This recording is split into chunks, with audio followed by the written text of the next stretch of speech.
ओम नमः शिवाय। शिव महापुराण श्री रुद्र संहिता प्रथम खंड, जो विश्व की उत्पत्ति, स्थिति और लय आदि के एकमात्र कारण हैं, गिरिराज कुमारी उमा के पति हैं, जिनकी कीर्ति का कहीं अंत नहीं है, जो माया के आश्रय होकर भी उससे दूर हैं तथा जिनका स्वरूप दुर्लभ है।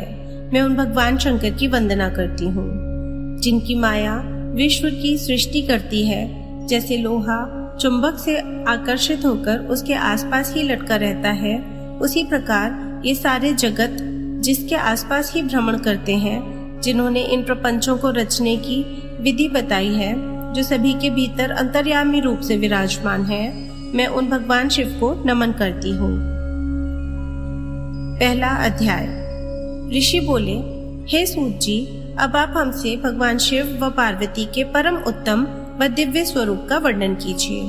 सृष्टि की रचना से पूर्व, सृष्टि के मध्यकाल व अंतकाल में महेश्वर किस प्रकार व किस रूप में स्थित होते हैं। सभी लोगों का कल्याण करने वाले भगवान शिव कैसे प्रसन्न होते हैं तथा प्रसन्न होने पर अपने भक्तों को कौन कौन से उत्तम फल देते हैं। हमने सुना है कि भगवान शिव महान दयालु हैं, अपने भक्तों को कष्ट में नहीं देख सकते। ब्रह्मा, विष्णु और महेश तीनों देवता शिव जी के अंग से ही उत्पन्न हुए हैं। हम पर कृपा कर शिव जी के प्राकट्य, देवी उमा की उत्पत्ति, शिव उमा विवाह, गृहस्थ धर्म एवं शिव जी के अनंत चरित्रों को सुनाइए। सूत जी बोले, हे ऋषियों, आप लोगों के प्रश्न पतित पावनी श्री गंगा जी के समान है। ये सुनने वालों, कहने वालों और पूछने वालों, इन तीनों को पवित्र करने वाले हैं। आपकी इस कथा को सुनने की आंतरिक इच्छा है, इसलिए आप धन्यवाद के पात्र हैं। ब्राह्मणों, भगवान शंकर का रूप साधु, राजसी और तामसी तीनों प्रकृति के मनुष्यों को सदा आनंद प्रदान करने वाला है। वे मनुष्य जिनके मन में कोई तृष्णा नहीं है, ऐसे महात्मा पुरुष भगवान शिव के गुणों का ज्ञान करते हैं, क्योंकि शिव की भक्ति मन और कानों को प्रिय लगने वाली और संपूर्ण मनोरथों को देने वाली है। हे ऋषियों, मैं आपके प्रश्नों के अनुसार ही शिव के चरित्रों का वर्णन करता हूँ। आप उसे आदर पूर्वक श्रवण करें। आपके प्रश्नों के अनुसार ही नारद जी ने अपने पिता ब्रह्मा जी से यही प्रश्न किया था। तब ब्रह्मा जी ने प्रसन्न होकर शिव चरित्र सुनाया था। उसी संवाद को मैं यहाँ सुनाता हूँ, क्योंकि उस संवाद में भवसागर से मुक्त कराने वाले गौरीश की अनेकों आश्चर्यमयी लीलाएं वर्णित हैं। दूसरा अध्याय। सूत जी बोले, हे ऋषियों, एक समय की बात है। ब्रह्मा पुत्र नारद जी हिमालय पर्वत की एक गुफा में बहुत दिनों से तपस्या कर रहे थे। उन्होंने दृढ़ता पूर्वक समाधि लगाई थी और तप करने लगे थे। उनके उग्र तप का समाचार पाकर देवराज इंद्र कांप उठे। उन्होंने सोचा कि नारद मुनि मेरे स्वर्ग लोक के राज्य को छीनना चाहते हैं। यह ख्याल आते ही इंद्र ने उनकी तपस्या में विघ्न डालने की कोशिश की। उन्होंने कामदेव को बुलाया और कहने लगे, हे कामदेव, तुम मेरे परम मित्र एवं हितैषी हो। नारद हिमाचल पर्वत की गुफा में बैठकर तपस्या कर रहा है। कहीं ऐसा ना हो कि वह वरदान में ब्रह्मा जी से मेरा स्वर्ग का राज्य ही मांग बैठे। अतः तुम वहां जाकर उसका तप भंग कर दो। यह आज्ञा पाकर कामदेव वसंत को साथ ले बड़े गर्व से उस स्थान पर गए और अपनी सारी कलाएं रच डाली। कामदेव और वसंत के बहुत प्रयत्न करने पर भी नारद मुनि के मन में कोई विकार उत्पन्न नहीं हुआ। महादेव जी के अनुग्रह से उन दोनों का गर्व चूर्ण हो गया। ऐसा इसलिए हुआ क्योंकि महादेव जी की कृपा से नारद मुनि पर कामदेव का कोई प्रभाव नहीं पड़ा था। पहले उस आश्रम में भगवान शिव ने भी तपस्या की थी। उसी स्थान पर उन्होंने ऋषि मुनियों की तपस्या का नाश करने वाले कामदेव को भस्म कर डाला था। कामदेव को भस्म देखकर उनकी पत्नी रति ने बिलखते हुए भगवान शंकर से उन्हें जीवित करने की प्रार्थना की तथा सभी देवता भी शिव जी से प्रार्थना करने लगे। तो भगवान महादेव जी ने कहा था कि कुछ समय पश्चात कामदेव स्वयं जीवित हो जाएंगे। किंतु इस स्थान पर और इसके आसपास जहाँ तक भस्म दिखाई देती है, वहाँ तक की पृथ्वी पर कामदेव की माया और काम बाण का कोई प्रभाव नहीं पड़ेगा। इस प्रकार उस स्थान से कामदेव लज्जित होकर वापस लौट आया। देवराज इंद्र ने जब यह सुना कि नारद जी पर कामदेव का कोई प्रभाव नहीं पड़ा, तो उन्होंने नारद जी की खूब प्रशंसा की। भगवान शिव की माया के कारण वे भूल गए थे कि शिव जी के शाप के कारण उस स्थान पर कामदेव की माया नहीं चल सकती। नारद जी भगवान शिव की कृपा से बहुत समय तक तपस्या करते रहे। अपने तप को पूर्ण हुआ समझकर नारद जी उठे तो उन्हें कामदेव पर विजय प्राप्त करने का ध्यान आया। तब उन्हें मन ही मन इस बात का घमंड हुआ कि उन्होंने कामदेव पर विजय प्राप्त कर ली है।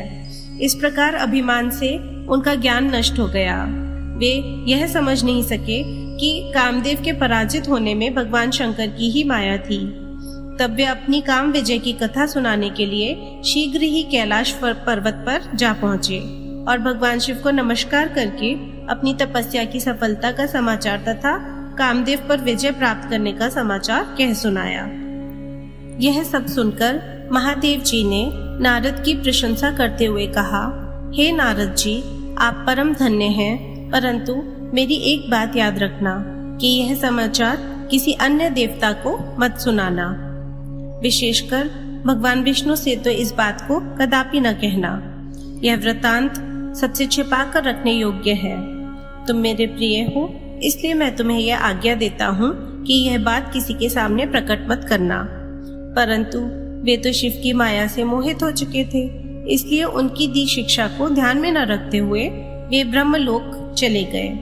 वहां ब्रह्मा जी को नमस्कार कर बोले, मैंने अपने तपोबल से कामदेव को जीत लिया है। यह सुनकर ब्रह्मा जी ने भगवान शिव के चरणों का चिंतन करके सारा कारण जान लिया तथा अपने पुत्र नारद को यह सब किसी और से कहने के लिए मना कर दिया। नारद के मन में अभिमान के अंकुर उत्पन्न हो गए थे, जिसके फलस्वरूप उनकी बुद्धि नष्ट हो गई थी।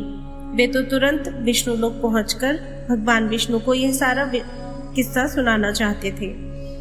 अतः शीघ्र ही वे ब्रह्मलोक से चल दिए। नारद मुनि को आते देखकर भगवान विष्णु सिंहासन से उठ खड़े हुए। उन्होंने नारद को गले लगा लिया और आदर सहित आसन पर बैठाया। भगवान शिव के चरणों का स्मरण करके भगवान विष्णु ने नारद जी से पूछा, नारद जी, आप कहाँ से आ रहे हैं और इस लोक में आपका शुभागमन किस लिए हुआ है? यह सुनकर नारद जी ने अहंकार सहित अपने तप के पूर्ण होने एवं कामदेव पर विजय प्राप्त करने का समस्त हाल उन्हें कह सुनाया। भगवान विष्णु काम के विजय के असली कारण को समझ चुके थे। वे नारद जी से बोले, हे नारद जी, आपकी कीर्ति एवं निर्मल बुद्धि धन्य है। काम, क्रोध एवं लोभ मोह उन मनुष्यों को पीड़ित करते हैं जो भक्तिहीन हैं। आप तो ज्ञान वैराग्य से युक्त एवं ब्रह्मचारी हैं, फिर भला यह काम आपका क्या बिगाड़ सकता था? देवर्षि नारद बोले, हे भगवान, यह सब आपकी कृपा का ही फल है। आपकी कृपा के आगे कामदेव की क्या सामर्थ्य है जो मेरा कुछ बिगाड़ सके? मैं तो सदा ही निर्भय हूँ। इतना कहकर नारद जी विष्णु भगवान को नमस्कार कर वहां से चल दिए। तीसरा अध्याय। सूत जी बोले, महर्षियों, नारद जी के चले जाने पर शिव जी की इच्छा से विष्णु भगवान ने एक अद्भुत माया रची। उन्होंने जिस ओर नारद जी जा रहे थे वहां एक सुंदर नगर बना दिया। वह नगर बैकुंठ लोक से भी अधिक रमणीय था। वहां बहुत से विहार स्थल थे। उस नगर के राजा का नाम शील निधि था। उस राजा की एक बहुत सुंदर कन्या थी। उन्होंने अपनी पुत्री के लिए स्वयंवर का आयोजन किया था। उनकी कन्या का वरण करने के लिए उत्सुक बहुत से राजकुमार पधारे थे। वहां बहुत चहल पहल थी। इस नगर की शोभा देखते ही नारद जी का मन मोहित हो गया। जब राजा शील निधि ने नारद जी को आते देखा तो उन्हें सादर प्रणाम करके स्वर्ण सिंहासन पर बैठाकर उनकी पूजा की। फिर अपनी देव सुंदरी कन्या को बुलाया, जिसने महर्षि के चरणों में प्रणाम किया। नारद जी से उसका परिचय कराते हुए शील निधि ने निवेदन किया, महर्षि, यह मेरी पुत्री श्रीमती है। इसके स्वयंवर का आयोजन किया गया है। इस कन्या के गुण दोषों को बताने की कृपा कीजिए।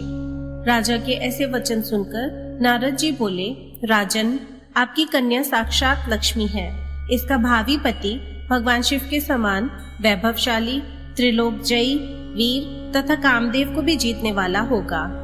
ऐसा कहकर नारद मुनि वहां से चल दिए। शिव की माया के कारण वे काम के वशीभूत हो सोचने लगे कि राजकुमारी को कैसे प्राप्त करूं। स्वयंवर में आए सुंदर एवं वैभवशाली राजाओं को छोड़कर भला यह मेरा वरण कैसे करेगी।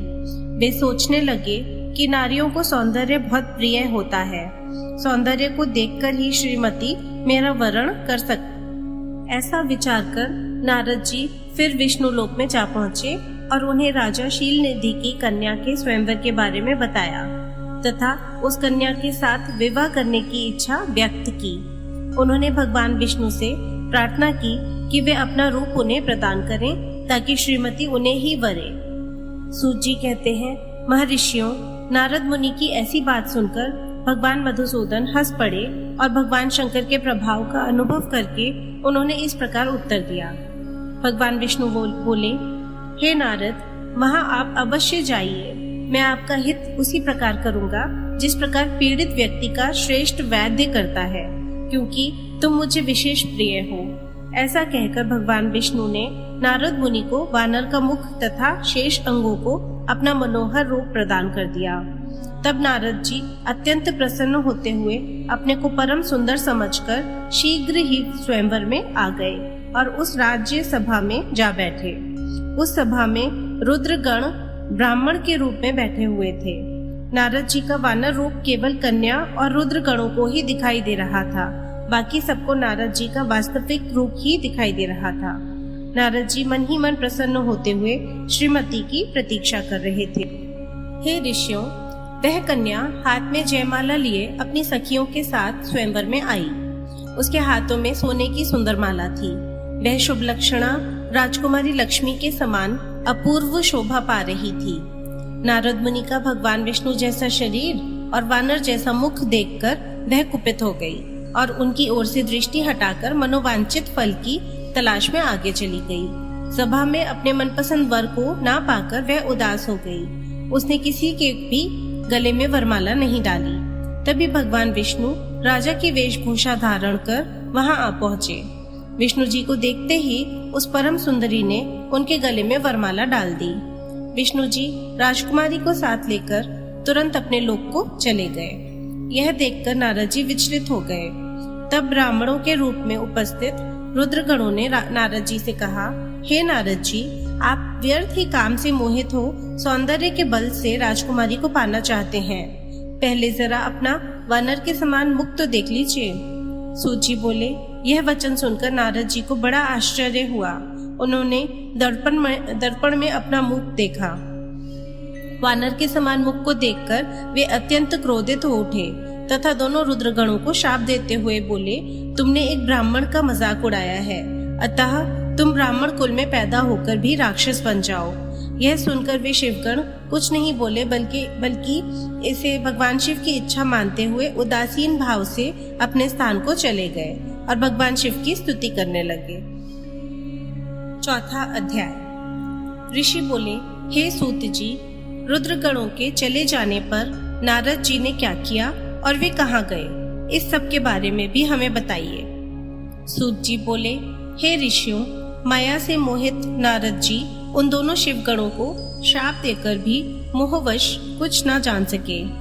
तत्पश्चात क्रोधित होते हुए वे तालाब के पास पहुंचे और वहां जल में पुनः अपनी परछाई देखी तो उन्हें फिर वानर जैसी आकृति दिखाई दी। उसे देखकर नारद जी को और अधिक क्रोध चढ़ गया। वे सीधे विष्णु लोक की ओर चल दिए। वहां पहुंचकर भगवान विष्णु से वे बोले, हे हरि, तुम बड़े दुष्ट हो। अपने कपट से विश्व को मोहने वाले तुम दूसरों को सुखी होता नहीं देख सकते। तभी तो तुमने सागर मंथन के समय मोहिनी का रूप धारण कर दैत्यों से अमृत का कलश छीन लिया था और उन्हें अमृत की जगह मदिरा पिलाकर पागल बना दिया था। यदि उस समय भगवान शंकर दया करके विष को ना पीते तो तुम्हारा सारा कपट प्रकट हो जाता। तुम्हें कपटपूर्ण चालें अधिक प्रिय हैं। भगवान महादेव जी ने ब्राह्मणों को सर्वोपरि बताया है। आज तुम्हें मैं ऐसी सीख दूंगा जिससे तुम फिर कभी कहीं भी ऐसा कार्य नहीं कर सकोगे। अब तक तुम्हारा किसी शक्तिशाली मनुष्य से पाला नहीं पड़ा है, इसलिए तुम निडर बने हुए हो, परंतु अब तुम्हें तुम्हारी करनी का फल मिलेगा। माया मोहित नारद जी क्रोध से खिन्न थे। वे भगवान विष्णु को शाप देते हुए बोले, विष्णु, तुमने स्त्री के लिए मुझे व्याकुल किया है। तुम सभी को मोह में डालते हो। तुमने राजा का रूप धारण करके मुझे छला है, इसलिए मैं तुम्हें शाप देता हूँ कि तुम्हारे जिस रूप ने कपट पूर्वक मुझे छला है, तुम्हें वही रूप मिले। तुम राजा होगे और इसी तरह स्त्री का वियोग भोगोगे, जिस तरह मैं भोग रहा हूँ। तुमने जिन वानरों के समान मेरी आकृति बना दी है, वही वानर तुम्हारी सहायता करेंगे। तुम दूसरों को स्त्री वियोग का दुख देते हो, इसलिए तुम्हें भी यही दुख भोगना पड़ेगा। तुम्हारी स्थिति अज्ञान से मोहित मनुष्य जैसी हो जाएगी। अज्ञान से मोहित नारद जी का शाप विष्णु भगवान ने स्वीकार कर लिया। तत्पश्चात उन्होंने महालीला करने वाली मोहिनी माया को समाप्त कर दिया। माया के जाते ही नारद जी का खोया हुआ ज्ञान लौट आया और उनकी बुद्धि पहले की तरह हो गई। उनकी सारी व्याकुलता चली गई तथा मन में आश्चर्य उत्पन्न हो गया। यह सब जानकर नारद जी बहुत पछताने लगे और अपने को धिक्कारते हुए भगवान विष्णु के चरणों में गिर पड़े और उनसे क्षमा मांगने लगे। नारद जी कहने लगे कि मैंने अज्ञानवश होकर और माया के कारण आपको जो शाप दे दिया है वह झूठा हो जाए। भगवान, मेरी बुद्धि खराब हो गई थी जो मैंने आपके लिए बुरे वचन अपनी जबान से निकाले। मैंने बहुत बड़ा पाप। हे प्रभु, मुझ पर कृपा कर मुझे ऐसा कोई उपाय बताइए जिससे मेरा सारा पाप नष्ट हो जाए। कृपया मुझे प्रायश्चित का तरीका बताइए। तब श्री विष्णु जी ने उन्हें उठाकर मधुर वाणी में कहा, हे महर्षि, आप दुखी ना हो। आप मेरे श्रेष्ठ भक्त हैं, इसमें कोई संदेह नहीं है। नारद जी, आप चिंता मत कीजिए, आप परम धन्य हैं। आपने अहंकार के वशीभूत होकर भगवान शिव की आज्ञा का पालन नहीं किया था, इसलिए उन्होंने ही आपका गर्व नष्ट करने के लिए यह लीला रची थी।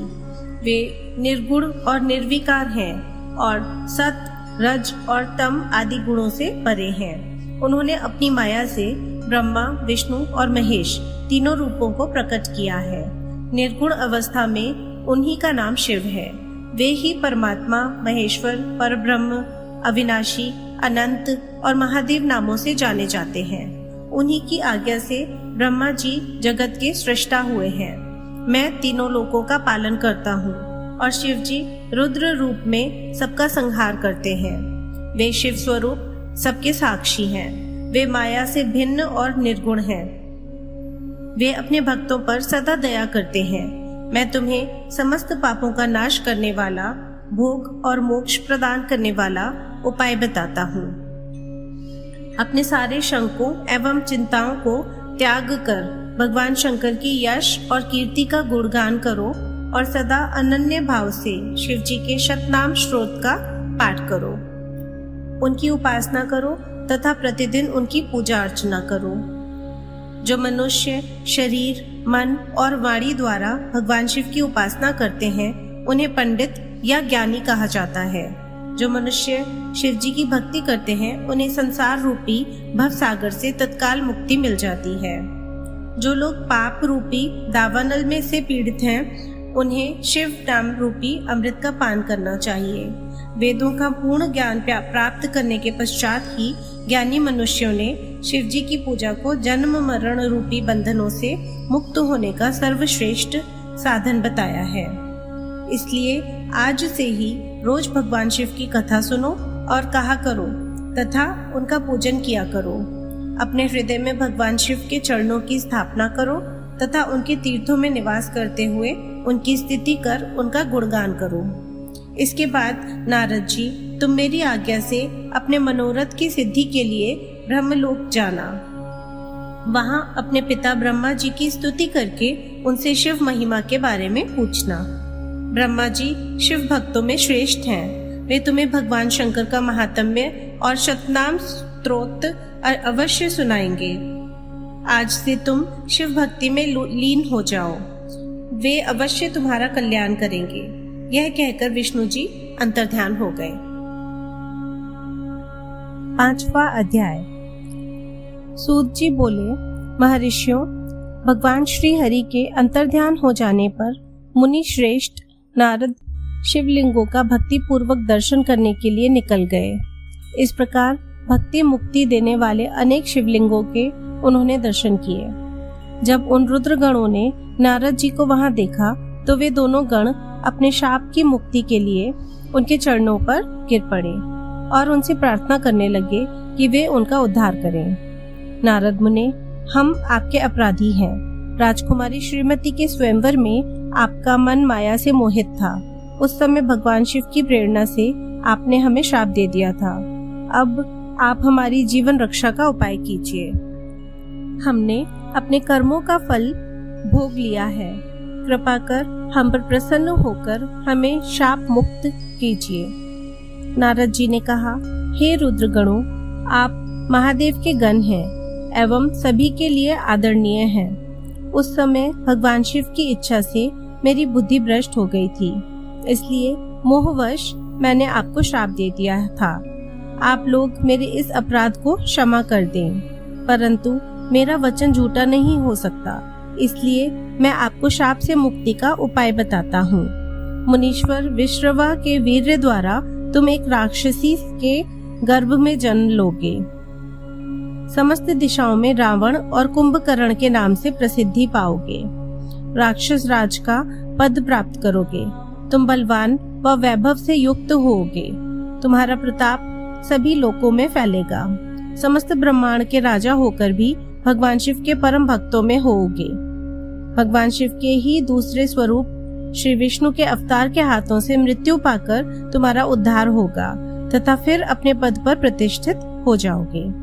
सूत जी कहने लगे कि इस प्रकार नारद जी का कथन सुनकर वे दोनों रुद्रगण प्रसन्न होते हुए वहां से चले गए और नारद जी भी आनंद से सराबोर हो मन ही मन शिव जी का ध्यान करते हुए शिव तीर्थों का दर्शन करने लगे। इसी प्रकार भ्रमण करते करते वे शिव की प्रिय नगरी काशीपुरी में पहुँचे और काशीनाथ का दर्शन कर उनकी पूजा उपासना की। श्री नारद जी शिव जी की भक्ति में डूबे उनका स्मरण करते हुए ब्रह्मलोक को चले गए। वहां पहुंचकर उन्होंने ब्रह्मा जी को आदर पूर्वक नमस्कार किया और उनकी स्तुति करने लगे। उस समय उनका हृदय शुद्ध हो चुका था और उनके हृदय में शिव जी के प्रति भक्ति भावना ही थी और कुछ नहीं। नारद जी बोले, हे पितामह, आप तो पर ब्रह्म परमात्मा के स्वरूप को अच्छी प्रकार से जानते हो। आपकी कृपा से मैंने भगवान विष्णु के महात्म्य का ज्ञान प्राप्त किया है एवं भक्ति मार्ग, ज्ञान मार्ग, तपो मार्ग, दान मार्ग तथा तीर्थ मार्ग के बारे में जाना है, परंतु मैं शिव तत्व के ज्ञान को अभी तक नहीं जान पाया हूँ। मैं उनकी पूजा विधि को भी नहीं जानता हूँ, अतः अब मैं उनके बारे में सभी कुछ जानना चाहता हूँ। मैं भगवान शिव के विभिन्न चरित्रों, उनके स्वरूप तथा वे सृष्टि के आरंभ में मध्य में किस रूप में थे, उनकी लीलाएं कैसे होती हैं और प्रलय काल में भगवान शिव कहाँ निवास करते हैं, उनका विवाह तथा उनके पुत्र कार्तिकेय के जन्म आदि की कथाएं मैं आपके श्रीमुख से सुनना चाहता हूँ। भगवान शिव कैसे प्रसन्न होते हैं और प्रसन्न होने पर क्या क्या प्रदान करते हैं, इस संपूर्ण वृतांत को मुझे बताने की कृपा करें। अपने पुत्र नारद की यह बात सुनकर पितामह ब्रह्मा बहुत प्रसन्न हुए। 6वां अध्याय।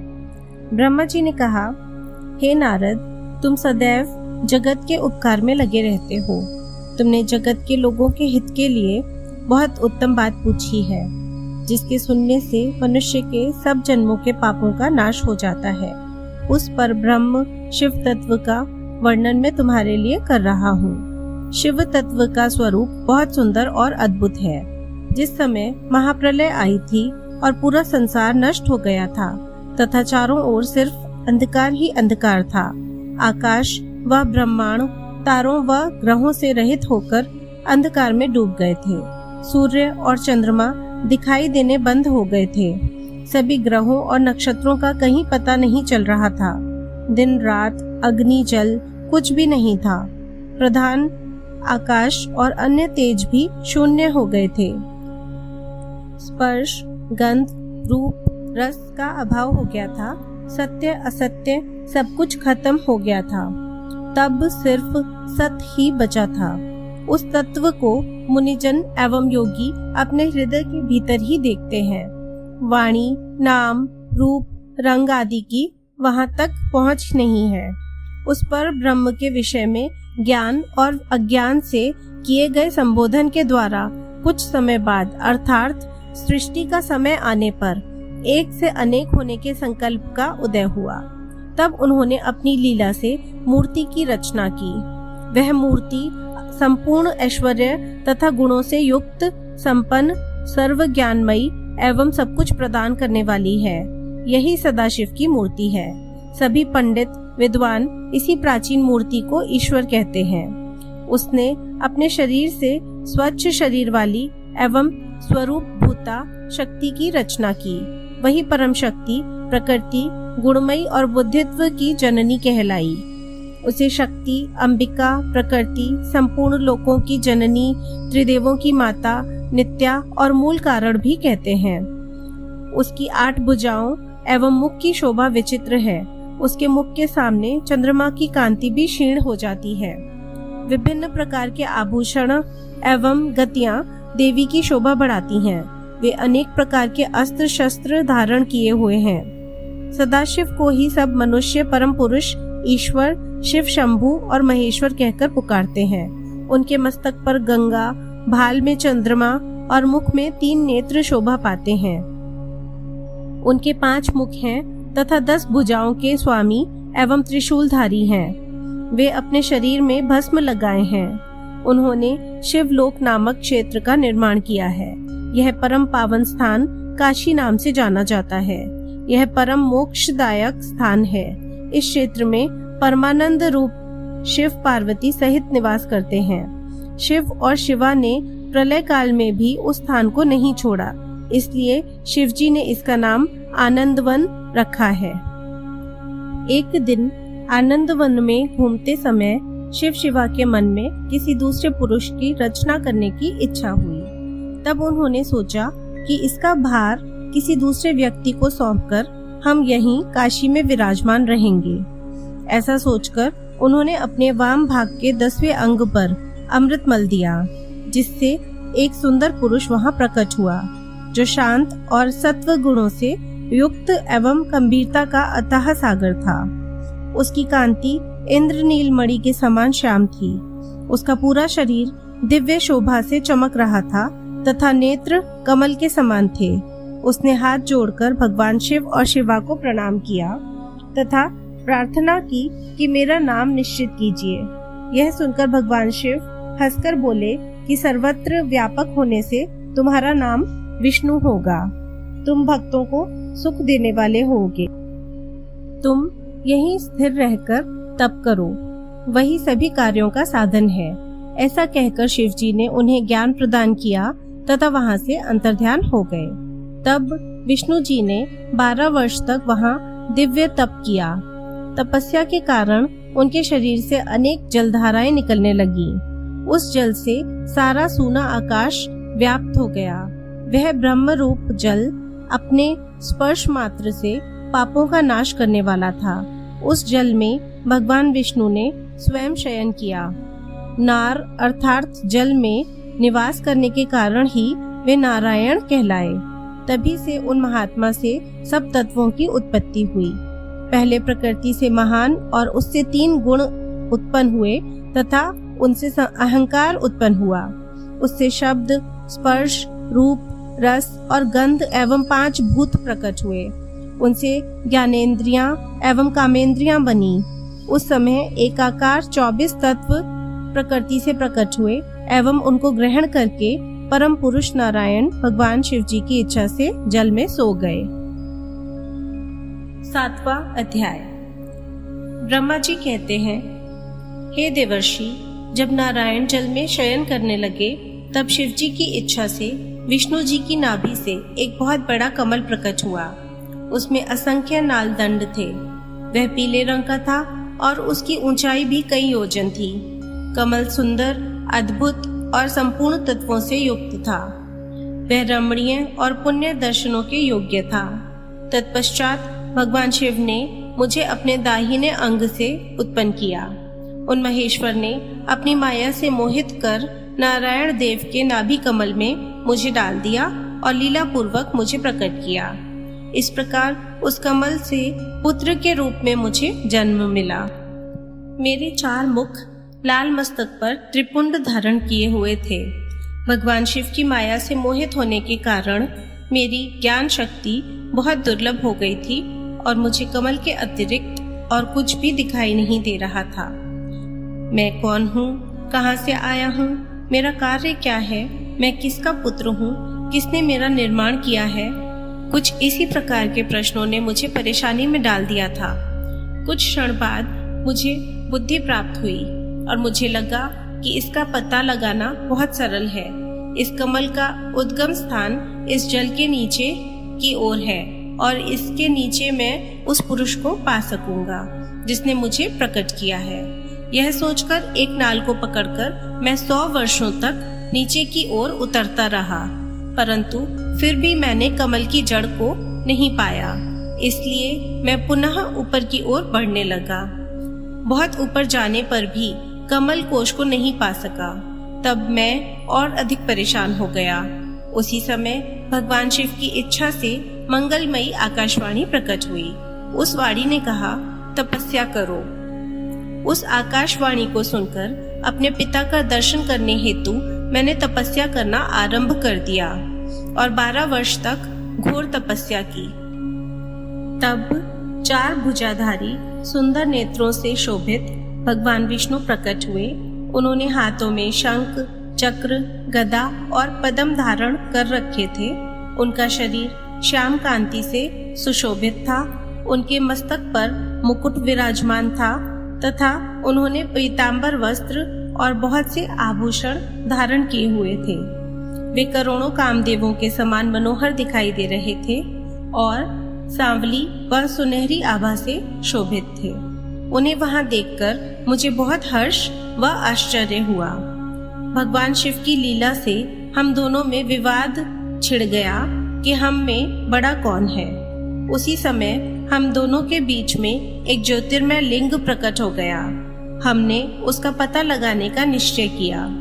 मैंने ऊपर की ओर और विष्णु जी ने नीचे की ओर उस स्तंभ के आरंभ और अंत का पता लगाने के लिए चलना आरंभ किया, परंतु हम दोनों को उस स्तंभ का कोई और छोर नहीं मिला। थक कर हम दोनों अपने उसी स्थान पर आ गए। हम दोनों ही शिवजी की माया से मोहित थे। श्री हरि ने सभी ओर से परमेश्वर शिवा को प्रणाम किया। ध्यान करने पर भी हमें कुछ ज्ञात ना हो सका। तब मैंने और श्री हरि ने अपने मन को शुद्ध करते हुए अग्नि स्तंभ को प्रणाम किया। हम दोनों कहने लगे, महाप्रभु, हम आपके स्वरूप को नहीं जान सकते। आप जो भी हैं, हम आपको नमस्कार करते हैं। आप शीघ्र ही हमें अपने असली रूप में दर्शन दें। इस प्रकार हम दोनों अपने अहंकार को भूलकर भगवान शिव को नमस्कार करने लगे। ऐसा करते हुए 100 वर्ष बीत गए। 8वां अध्याय। ब्रह्मा जी बोले, मुनि श्रेष्ठ नारद, हम दोनों देवता घमंड को भूलकर निरंतर भगवान शिव का स्मरण करने लगे। हमारे मन में ज्योतिर्लिंग के रूप में प्रकट परमेश्वर के वास्तविक रूप का दर्शन करने की इच्छा और प्रबल हो गई। शिव शंकर गरीबों के प्रतिपालक, अहंकारियों के गर्व को चूर करने वाले तथा सबके अविनाशी प्रभु हैं। वे हम पर दया करते हुए हमारी उपासना से प्रसन्न हो गए। उस समय वहां उन सुरश्रेष्ठ से ओम नाद स्पष्ट रूप से सुनाई देता था। उस नाद के विषय में मैं और विष्णु जी दोनों यही सोच रहे थे कि यह कहाँ से सुनाई पड़ रहा है। उन्होंने लिंग के दक्षिण भाग में सनातन आदि वर्ण अकार का दर्शन किया, उत्तर भाग में उकार का, मध्य भाग में मकार का और अंत में ओम नाद का साक्षात दर्शन एवं अनुभव किया। दक्षिण भाग में प्रकट हुए आकार का सूर्य मंडल के समान तेजोमय रूप देखकर जब उन्होंने उत्तर भाग में देखा तो वह अग्नि के समान दीप्तिशाली दिखाई दिया। तत्पश्चात ओम को देखा जो सूर्य और चंद्रमंडल की भांति स्थित थे और जिनके शुरू एवं अंत का कुछ पता नहीं था, तथा सत्य, आनंद और अमृत स्वरूप पर ब्रह्म परायण ही दृष्टिगोचर हो रहा था। परंतु यह कहाँ से प्रकट हुआ है, इस अग्नि स्तंभ की उत्पत्ति कहाँ से हुई है, यह श्री हरि सोचने लगे तथा इसकी परीक्षा लेने के संबंध में विचार करने लगे। तब श्री हरि ने भगवान शिव का चिंतन करते हुए वेद और शब्द के आवेश से युक्त हो अनुपम अग्नि स्तंभ के नीचे जाने का निर्णय लिया। मैं और विष्णु जी विश्वात्मा शिव का चिंतन कर रहे थे, तभी वहां एक ऋषि प्रकट हुए। उन्हीं ऋषि के द्वारा परमेश्वर विष्णु ने जाना कि इस शब्द ब्रह्म में शरीर वाले परम लिंग के रूप में साक्षात पर ब्रह्म स्वरूप महादेव जी प्रकट हुए हैं। ये चिंता रहित रुद्र हैं। पर ब्रह्म परमात्मा शिव का वाचक प्रणव ही है। वह एक सत्य परम कारण, आनंद, अकृत, परात्पर और पर ब्रह्म है। प्रणव के पहले अक्षर आकार से जगत के बीज भूत अर्थात ब्रह्मा जी का बोध होता है। दूसरे अक्षर उकार से सभी के कारण श्री हरि विष्णु का बोध होता है। तीसरा अक्षर मकार से भगवान शिव का ज्ञान होता है। अकार सृष्टिकर्ता, उकार मोह में डालने वाला और मकार नित्य अनुग्रह करने वाला है। मकार अर्थात भगवान शिव बीजी अर्थात बीज के स्वामी हैं, तो अकार अर्थात ब्रह्मा जी बीज हैं। उकार अर्थात विष्णु जी योनि हैं। महेश्वर बीजी, बीज और योनि हैं। इन सभी को नाद कहा गया है। बीजी अपने बीज को अनेक रूपों में विभक्त करते हैं। बीजी भगवान शिव के लिंग से उकार रूप योनि में स्थापित होकर चारों तरफ ऊपर की ओर बढ़ने लगा। वह दिव्य अंड कई वर्षों तक जल में रहा।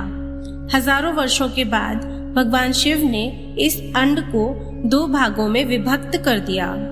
तब इसके 2 भागों में से पहला स्वर्णमय कपाल ऊपर की ओर स्थित हो गया, जिससे स्वर्ग लोक उत्पन्न हुआ, तथा कपाल के नीचे के भाग से 5 तत्वों वाली पृथ्वी प्रकट हुई। उस अंड से चतुर्मुख ब्रह्मा उत्पन्न हुए, जो समस्त लोकों के सृष्टा हैं। भगवान महेश्वर ही अ, उ व म त्रिविध रूपों में वर्णित हैं। इसलिए ज्योतिर्लिंग स्वरूप सदाशिव को ओम कहा जाता है। इसकी सिद्धि यजुर्वेद में भी होती है।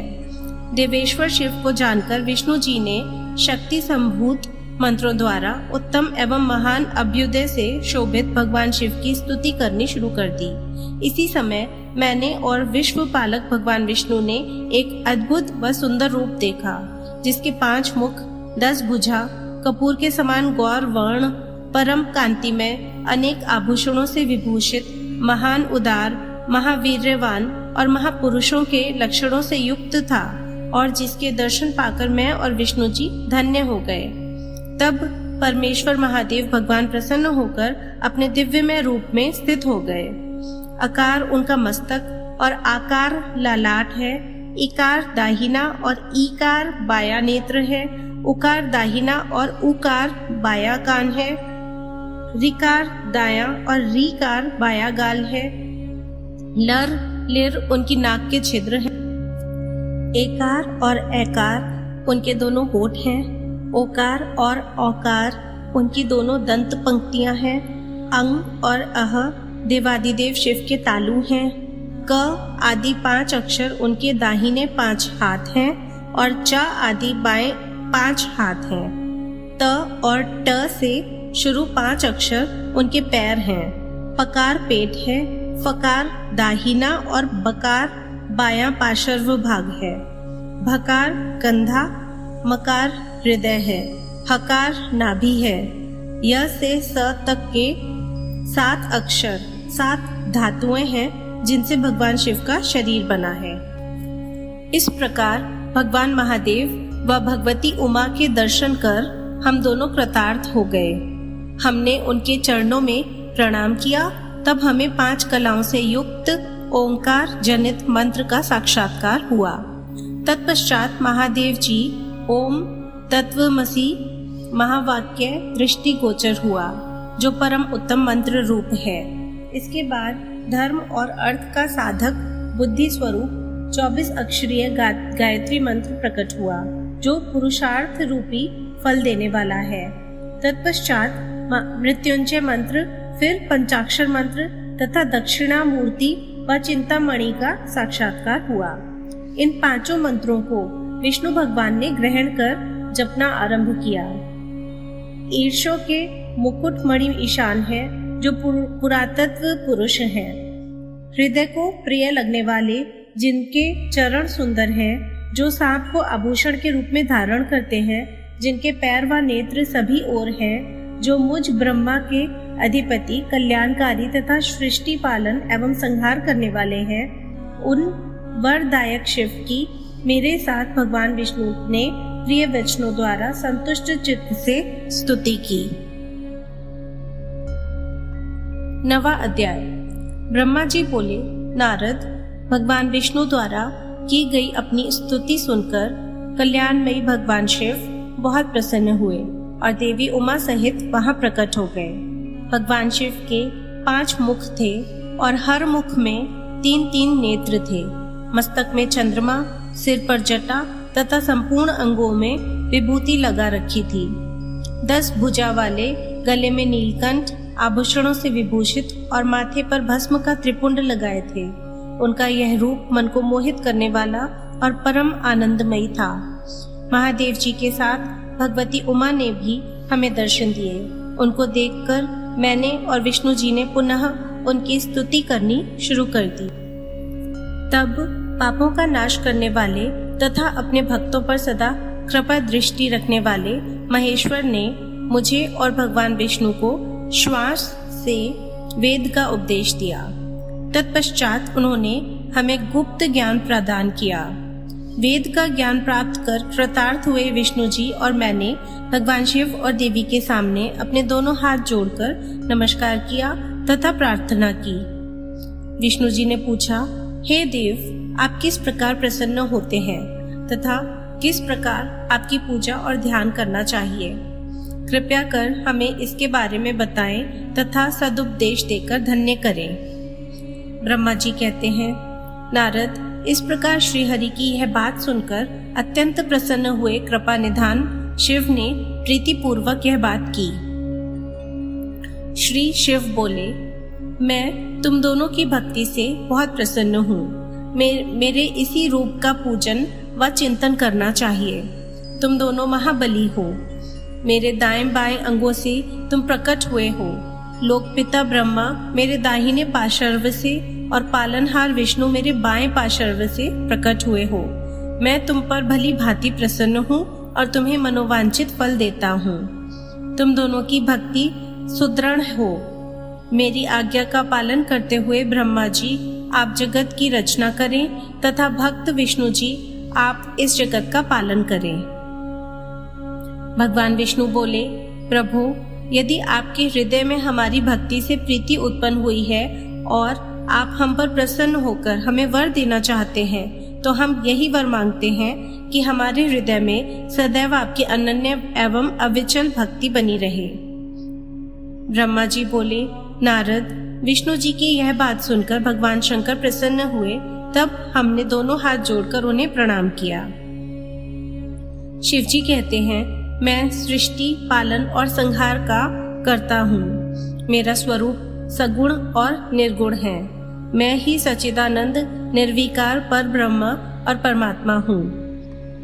सृष्टि की रचना, रक्षा और प्रलय रूप गुणों के कारण ही मैं ब्रह्मा, विष्णु और रुद्र नाम धारण कर 3 रूपों में विभक्त हुआ हूँ। मैं भक्त वत्सल हूँ और भक्तों की प्रार्थना को सदैव पूरी करता हूँ। मेरे इसी अंश से रुद्र की उत्पत्ति होगी। पूजा की विधि विधान की दृष्टि से हम में कोई अंतर नहीं होगा। विष्णु, ब्रह्मा और रुद्र तीनों एक रूप होंगे। इनमें भेद नहीं है। इनमें जो भेद मानेगा वह घोर नरक को भोगेगा। मेरा शिव रूप सनातन है तथा सभी का मूलभूत रूप है। यह सत्य ज्ञान एवं अनंत ब्रह्म है। ऐसा जानकर मेरे यथार्थ स्वरूप का दर्शन करना चाहिए। मैं स्वयं ब्रह्मा जी की भ्रकुटी से प्रकट होऊंगा। ब्रह्मा जी, आप सृष्टि के निर्माता बनो। श्री हरि विष्णु इसका पालन करें तथा मेरे अंश से प्रकट होने वाले रुद्र प्रलय करने वाले हैं। उमा नाम से विख्यात परमेश्वरी प्रकृति देवी हैं। इन्हीं की शक्ति भूता वाग देवती सरस्वती ब्रह्मा जी की अर्धांगिनी होंगी और दूसरी देवी जो प्रकृति देवी से उत्पन्न होंगी लक्ष्मी रूप में विष्णु जी की शोभा बढ़ाएंगी तथा काली नाम से जो तीसरी शक्ति उत्पन्न होगी वह मेरे अंशभूत रुद्रदेव को प्राप्त होंगी। कार्य सिद्धि के लिए जो ज्योति रूप में प्रकट होंगी, उनका कार्य सृष्टि, पालन और संहार का संपादन है। मैं ही सृष्टि, पालन और संहार करने वाले रज आदि तीनों गुणों द्वारा ब्रह्मा, विष्णु और रुद्र नाम से प्रसिद्ध हो 3 रूपों में प्रकट होता हूँ। तीनों लोकों का पालन करने वाले श्री हरि अपने भीतर तमोगुण और बाहर सत्व गुण धारण करते हैं। त्रिलोक का संहार करने वाले रुद्रदेव भीतर सत्व गुण और बाहर तमोगुण धारण करते हैं तथा त्रिभुवन की सृष्टि करने वाले ब्रह्मा जी बाहर और भीतर से रजोगुणी हैं। इस प्रकार ब्रह्मा, विष्णु तथा रुद्र तीनों देवताओं में गुण हैं तो शिव गुणातीत माने जाते हैं। हे विष्णु, तुम मेरी आज्ञा से सृष्टि का प्रसन्नता पूर्वक पालन करो। ऐसा करने से तुम तीनों लोकों में पूजनीय होगे। 10वां अध्याय। परमेश्वर शिव बोले, हे उत्तम व्रत का पालन करने वाले विष्णु, तुम सर्वदा सब लोकों में पूजनीय और मान्य होगे। ब्रह्मा जी के द्वारा रचे लोक में कोई दुख या संकट होने पर दुखों और संकटों का नाश करने के लिए तुम सदा तत्पर रहना। तुम अनेकों अवतार ग्रहण कर जीवों का कल्याण कर अपनी कीर्ति का विस्तार करोगे।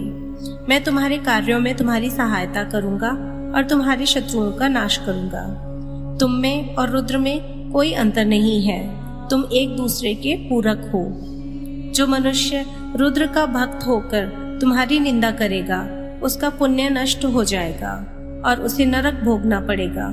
मनुष्यों को तुम भोग और मोक्ष प्रदान करने वाले और उनके परम पूज्य देव होकर उनका निग्रह, अनुग्रह आदि करोगे।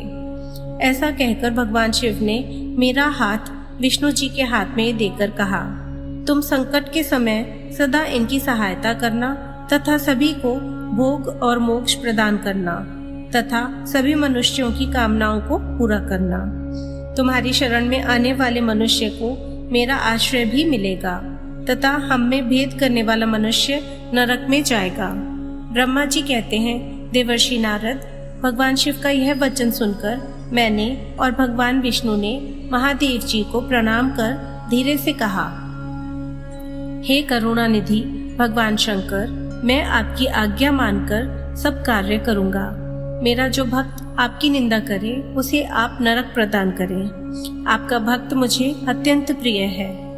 महादेव जी बोले, अब ब्रह्मा, विष्णु और रुद्र के आयुर्बल को सुनो। 4000 युग का ब्रह्मा का एक दिन होता है और 4000 युग की एक रात होती है। 30 दिन का एक महीना और 12 महीनों का एक वर्ष होता है। इस प्रकार के वर्ष प्रमाण में से ब्रह्मा की 100 वर्ष की आयु होती है और ब्रह्मा का एक वर्ष विष्णु का एक दिन होता है। वह भी इसी प्रकार से 100 वर्ष जिएंगे तथा विष्णु का एक वर्ष रुद्र के एक दिन के बराबर होता है और वह भी इसी क्रम से 100 वर्ष तक स्थित। तब शिव के मुख से एक ऐसा श्वास प्रकट होता है जिसमें उनके 21,600 दिन और रात होते हैं। उनके 6 बार सांस अंदर लेने और छोड़ने का एक पल और 8 घड़ी और 60 घड़ी एक दिन होता है। उनके सांसों की कोई संख्या नहीं है, इसलिए वे अक्षय हैं। अतः तुम मेरी आज्ञा से सृष्टि का निर्माण करो। उनके वचनों को सुनकर विष्णु जी ने उन्हें प्रणाम करते हुए कहा कि आपकी आज्ञा मेरे लिए शिरोधार्य है। यह सुनकर भगवान शिव ने उन्हें आशीर्वाद दिया और अंतर्ध्यान हो गए। उसी समय से लिंग पूजा आरंभ हो गई। 11वां अध्याय। ऋषि बोले, हे सूत जी, अब आप हम पर कृपा कर हमें ब्रह्मा जी व नारद के संवादों के अनुसार शिव पूजन की विधि बताइए, जिससे भगवान शिव प्रसन्न होते हैं। ब्राह्मण, क्षत्रिय, वैश्य और शूद्र आदि चारों वर्णों को शिव पूजन किस प्रकार करना चाहिए? आपने व्यास जी के मुख से जो सुना हो, कृपा हमें भी बताइए। महर्षियों के ये वचन सुनकर सूत जी ने ऋषियों द्वारा पूछे गए प्रश्नों का उत्तर देते हुए कहना आरंभ किया। सूत जी बोले, हे मुनीश्वर, जैसा आपने पूछा है वह बड़े रहस्य की बात है। मैंने इसे जैसा सुना है उसे मैं अपनी बुद्धि के अनुसार आपको सुना रहा हूँ। पूर्व काल में व्यास जी ने सनत कुमार जी से यही प्रश्न किया था। फिर उपमन्यु जी ने भी इसे सुना था और इसे भगवान श्री कृष्ण को सुनाया था। वही सब मैं अब ब्रह्मा नारद संवाद के रूप में आपको बता रहा हूँ। ब्रह्मा जी ने कहा, भगवान शिव की भक्ति सुखमय, निर्मल एवं सनातन रूप है तथा समस्त मनोवांछित फलों को देने वाली है। यह दरिद्रता, रोग, दुख तथा शत्रु द्वारा दी गई पीड़ा का नाश करने वाली है। जब तक मनुष्य भगवान शिव का पूजन नहीं करता और उनकी शरण में नहीं जाता, तब तक ही उसे दरिद्रता, दुख, रोग और शत्रु जनित पीड़ा, ये चारों प्रकार के पाप दुखी करते हैं। भगवान शिव की पूजा करते ही ये दुख समाप्त हो जाते हैं और अक्षय सुखों की प्राप्ति होती है। वह सभी भोगों को प्राप्त कर अंत में मोक्ष प्राप्त करता है। शिव जी का पूजन करने वालों को धन, संतान और सुख की प्राप्ति होती है। ब्राह्मण, क्षत्रिय, वैश्य और शूद्रों को सभी कामनाओं तथा प्रयोजनों की सिद्धि के लिए विधि अनुसार पूजा उपासना करनी चाहिए। ब्रह्म मुहूर्त में उठकर गुरु तथा शिव का स्मरण करके तीर्थों का चिंतन एवं भगवान विष्णु का ध्यान करें। फिर मेरा स्मरण चिंतन करके स्तोत्र पाठ पूर्वक शंकर जी का विधि पूर्वक नाम लें। तत्पश्चात उठकर शौच क्रिया करने के लिए दक्षिण दिशा में जाएं तथा मल मूत्र त्याग करें। ब्राह्मण गुदा की शुद्धि के लिए उसमें 5 बार शुद्ध मिट्टी का लेप करें और धोएं। क्षत्रिय 4 बार, वैश्य 3 बार और शूद्र 2 बार यही कर्म करें। तत्पश्चात बाएं हाथ में 10 बार और दोनों हाथों में 7 बार मिट्टी लगाकर धोएं। प्रत्येक पैर में 3-3 बार मिट्टी लगाएं। स्त्रियों को भी इसी प्रकार कर्म करते हुए शुद्ध मिट्टी से हाथ पैर धोने चाहिए। ब्राह्मण को 12 अंगुल, क्षत्रिय को 11, वैश्य को 10 और शूद्र को 9 अंगुल की दातून करनी चाहिए। षष्ठी, अमावस्या, नवमी, व्रत के दिन, सूर्यास्त के समय, रविवार और श्राद्ध के दिन दातुन ना करें। दातुन के पश्चात जलाशय में जाकर स्नान करें तथा विशेष देश काल आने पर मंत्रोच्चार पूर्वक स्नान करें। फिर एकांत स्थान पर बैठकर विधि पूर्वक संध्या करें तथा इसके उपरांत विधि विधान से शिव पूजन का कार्य आरंभ करें। तदुपरांत मन को सुस्थिर करके पूजा गृह में प्रवेश करें तथा आसन पर बैठें। सर्वप्रथम गणेश जी का पूजन करें। उसके उपरांत शिव जी की स्थापना करें। 3 बार आचमन कर 3 प्राणायाम करते समय त्रिनेत्रधारी शिव का ध्यान करें। महादेव जी के 5 मुख, 10 भुजाएं और जिनकी स्फटिक के समान उज्ज्वल कांति है, सब प्रकार के आभूषण उनकी श्री अंगों को विभूषित करते हैं तथा वे बागंबर बांधे हुए हैं। फिर प्रणव मंत्र अर्थात ओंकार से शिव जी की पूजा आरंभ करें। पाद्य, अर्घ और आचमन के लिए पात्रों को तैयार करें। 9 कलश स्थापित करें तथा उन्हें कुशाओं से ढककर रखें। कुशाओं से जल लेकर ही सबका प्रक्षालन करें। तत्पश्चात सभी कलशों में शीतल जल डालें।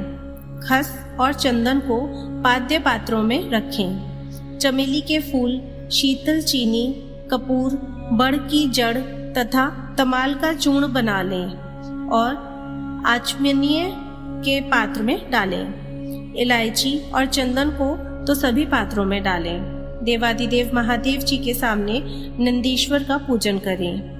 गंध, धूप तथा दीपों द्वारा भगवान शिव की आराधना आरंभ करें। संध्योजातम प्रपाद्यामि मंत्र से शिव जी का आवाहन करें। ओम वामदेवाय नमः मंत्र द्वारा भगवान महेश्वर को आसन पर स्थापित करें। फिर ईशानः सर्व विद्या नाम मंत्र से आराध्य देव का पूजन करें। पाद्य और आचमनीय अर्पित कर अर्घ्य दें। तत्पश्चात गंध और चंदन मिले हुए जल से भगवान शिव को विधि पूर्वक स्नान कराएं। तत्पश्चात पंचामृत से भगवान शिव को स्नान कराएं। पंचामृत के 5 तत्वों दूध, दही, शहद, गन्ने का रस तथा घी से नहलाकर महादेव जी के प्रणव मंत्र को बोलते हुए उनका अभिषेक करें। जल पात्रों में शुद्ध व शीतल जल लें। सर्वप्रथम महादेव जी के लिंग पर पुष्प, अपामार्ग, कपूर, चमेली, चंपा, गुलाब, सफेद कनेर, बेला, कमल और उत्पल पुष्पों एवं चंदन को चढ़ाकर पूजा करें। उन पर अनवरत जल की धारा गिरने की भी व्यवस्था करें। जल से भरे पात्रों से महेश्वर को नहलाएं। मंत्रों से भी पूजा करनी चाहिए। ऐसी पूजा समस्त अभीष्ट फलों को देने वाली है। पावमान मंत्र, रुद्र मंत्र, नील रुद्र मंत्र, पुरुष सूक्त, श्री सूक्त, अर्थवर्षीय मंत्र, शांति मंत्र, भारुंड मंत्र, स्थंतर साम, मृत्युंजय मंत्र एवं पंचाक्षर मंत्रों से पूजन करें। शिवलिंग पर 1 सहस्त्र या 100 जलधाराएं गिराने की व्यवस्था करें। स्फटिक के समान निर्मल, अविनाशी, सर्वलोकमय परमदेव जो आरंभ और अंत से विहीन तथा रोगियों के औषधि के समान है, जिन्हें शिव के नाम से पहचाना जाता है एवं जो शिवलिंग के रूप में विख्यात हैं, उन भगवान शिव के मस्तक पर धूप, दीप, नैवेद्य और तंबुल आदि मंत्रों द्वारा अर्पित करें। अर्घ देकर भगवान शिव के चरणों में फूल अर्पित करें। फिर महेश्वर को प्रणाम कर आत्मा से शिव जी की आराधना करें और प्रार्थना करते समय हाथ में फूल लें। भगवान शिव से क्षमा याचना करते हुए कहें, हे कृष्ण कल्याणकारी शिव, मैंने अनजाने में अथवा जानबूझकर जो जप तप पूजा आदि सत्कर्म किए हों, आपकी कृपा से वे सफल हों। हर्षित मन से शिव जी को फूल अर्पित करें। स्वास्ति वाचन कर अनेक आशीर्वाद ग्रहण करें। भगवान शिव से प्रार्थना करें कि प्रत्येक जन्म में मेरी शिव में भक्ति हो तथा शिव ही मेरे शरणदाता हो।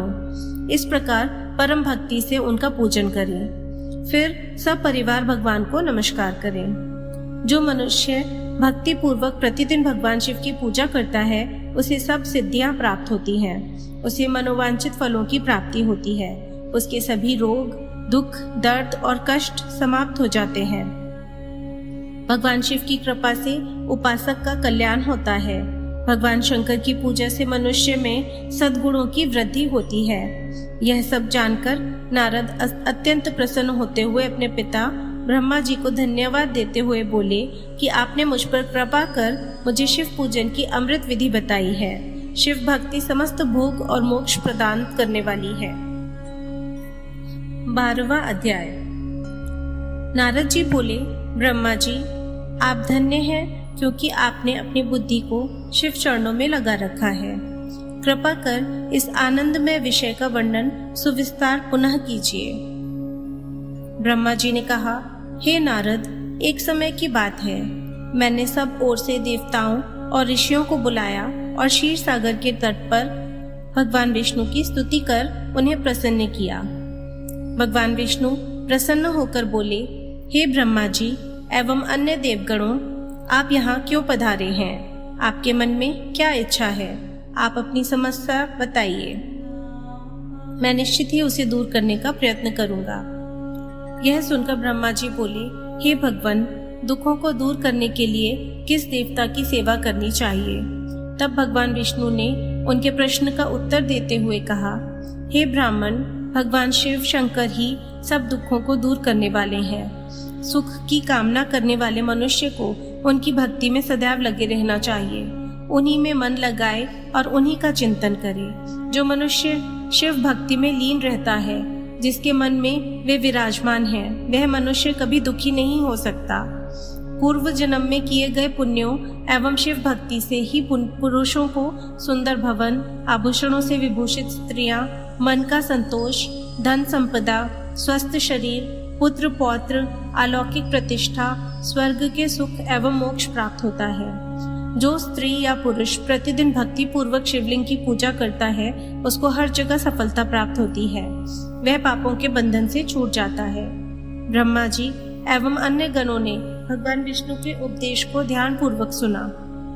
भगवान विष्णु को प्रणाम कर कामनाओं की पूर्ति हेतु उन्होंने शिवलिंग की प्रार्थना की। तब श्री विष्णु ने विश्वकर्मा को बुलाकर कहा, हे मुने, तुम मेरी आज्ञा से देवताओं के लिए शिवलिंगों का निर्माण करो। तब विश्वकर्मा ने मेरी और श्री हरि की आज्ञा को मानते हुए देवताओं के लिए उनके अनुसार लिंगों का निर्माण कर उन्हें प्रदान किया। मुनि श्रेष्ठ नारद, सभी देवताओं को प्राप्त शिवलिंगों के विषय में सुनो। सभी देवता अपने द्वारा प्राप्त लिंग की पूजा उपासना करते हैं। पद्म पराग मणि का लिंग इंद्र को, सोने का कुबेर को, पुखराज का धर्मराज को, श्याम वर्ण का वरुण को, इंद्रनील मणि का विष्णु को और ब्रह्मा जी हेमलय लिंग को प्राप्त कर उसका भक्ति पूर्वक पूजन करते हैं। इसी प्रकार विश्वदेव चांदी के लिंग की और वसुगण पीतल के बने लिंग की भक्ति करते हैं। पीतल का अश्विनी कुमारों को, स्फाटिक का लक्ष्मी को, तांबे का आदित्यों को और मोती का लिंग चंद्रमा को प्रदान किया गया है। वज्रलिंग ब्राह्मणों के लिए व मिट्टी का लिंग ब्राह्मणों की स्त्रियों के लिए है। मयासुर चंदन द्वारा बने लिंग का और नागों द्वारा मूंगे के बने शिवलिंग का आदर पूर्वक पूजन किया जाता है। देवी मक्खन के बने लिंग की अर्चना करती हैं। योगी जन भस्म में लिंग की, यक्षगण दधि से निर्मित लिंग की, छाया देवी आटे के लिंग और ब्रह्म पत्नी रत्नमय शिवलिंग की पूजा करती हैं। बाणासुर पार्थिव लिंग की पूजा करता है। भगवान विष्णु ने देवताओं को उनके हित के लिए शिवलिंग के साथ पूजन विधि भी बताई। देवताओं के वचनों को सुनकर मेरे हृदय में हर्ष की अनुभूति हुई। मैंने लोगों का कल्याण करने वाली शिव पूजा की उत्तम विधि बताई। यह शिव भक्ति समस्त अभीष्ट फलों को प्रदान करने वाली है। इस प्रकार लिंगों के विषय में बताकर ब्रह्मा जी ने शिवलिंग व शिव भक्ति की महिमा का वर्णन किया। शिव पूजन भोग और मोक्ष प्रदान करता है। मनुष्य जन्म उच्च कुल में प्राप्त करना अत्यंत दुर्लभ है, इसलिए मनुष्य रूप में जन्म लेकर मनुष्य को शिव भक्ति में लीन रहना चाहिए। शास्त्रों द्वारा बताए गए मार्ग का अनुसरण करते हुए जाति के नियमों का पालन करते हुए कर्म करें। संपत्ति के अनुसार दान आदि दें। जप, तप, यज्ञ और ध्यान करें। ध्यान के द्वारा ही परमात्मा का साक्षात्कार होता है। भगवान शंकर अपने भक्तों के लिए सदा उपलब्ध रहते हैं। जब तक ज्ञान की प्राप्ति ना हो तब तक कर्मों से ही आराधना करें। इस संसार में जो जो वस्तु सत असत रूप में दिखती है अथवा सुनाई देती है वह पर ब्रह्म शिव स्वरूप है। तत्व ज्ञान न होने तक देव की मूर्ति का पूजन करें। अपनी जाति के लिए अपनाए गए कर्म का प्रयत्न पूर्वक पालन करें। आराध्य देव का पूजन श्रद्धा पूर्वक करें, क्योंकि पूजन और दान से ही हमारी सभी विघ्न व बाधाएं दूर होती हैं। जिस प्रकार मैले कपड़े पर रंग अच्छे से नहीं चढ़ता परंतु साफ कपड़े पर अच्छी तरह से चढ़ जाता है, उसी प्रकार देवताओं की पूजा अर्चना से मनुष्य का शरीर पूर्णतः निर्मल हो जाता है। उस पर ज्ञान का रंग चढ़ता है और वह भेदभाव आदि बंधनों से छूट जाता है। बंधनों से छूटने पर उसके सभी दुख दर्द समाप्त हो जाते हैं और मोह माया से मुक्त मनुष्य शिव पद प्राप्त कर लेता है। मनुष्य जब तक गृहस्थ आश्रम में रहे तब तक सभी देवताओं में श्रेष्ठ भगवान शंकर की मूर्ति का प्रेम पूर्वक पूजन करे। भगवान शंकर ही सभी देवों के मूल हैं। उनकी पूजा से बढ़कर कुछ भी नहीं है। जिस प्रकार वृक्ष की जड़ में पानी से सींचने पर जड़ एवं शाखाएं सभी तृप्त हो जाती हैं, उसी प्रकार भगवान शिव की भक्ति है। अतः मनोवांछित फलों की प्राप्ति के लिए शिव जी की पूजा करनी चाहिए। अभीष्ट फलों की प्राप्ति तथा सिद्धि के लिए समस्त प्राणियों को सदैव लोक कल्याणकारी भगवान शिव का पूजन करना चाहिए। 13वां अध्याय। ब्रह्मा जी कहते हैं, हे नारद, अब मैं शिव पूजन की सर्वोत्तम विधि बताता हूँ। यह विधि समस्त अभीष्ट तथा सुखों को प्रदान करने वाली है। उपासक ब्रह्म मुहूर्त में उठकर जगदम्बा पार्वती और भगवान शिव का स्मरण करे। दोनों हाथ जोड़कर उनके सामने सिर झुकाकर भक्ति पूर्वक प्रार्थना करे। हे देवेश उठिए, हे त्रिलोकीनाथ उठिए, मेरे हृदय में निवास करने वाले देव उठिए और पूरे ब्रह्मांड का मंगल कीजिए। हे प्रभु, मैं धर्म अधर्म को नहीं जानता हूँ, आपकी प्रेरणा से ही मैं कार्य करता हूँ। फिर गुरु चरणों का ध्यान करते हुए कमरे से निकलकर शौच आदि से निवृत्त हूँ। मिट्टी और जल से देह को शुद्ध करें। दोनों हाथों और पैरों को धोकर दातुन करें तथा 16 बार जल की अंजलियों से मुंह को धोएं। यह कार्य सूर्योदय से पूर्व ही करें। हे देवताओं और ऋषियों, षष्ठी, प्रतिपदा, अमावस्या, नवमी और रविवार के दिन दातुन ना करें।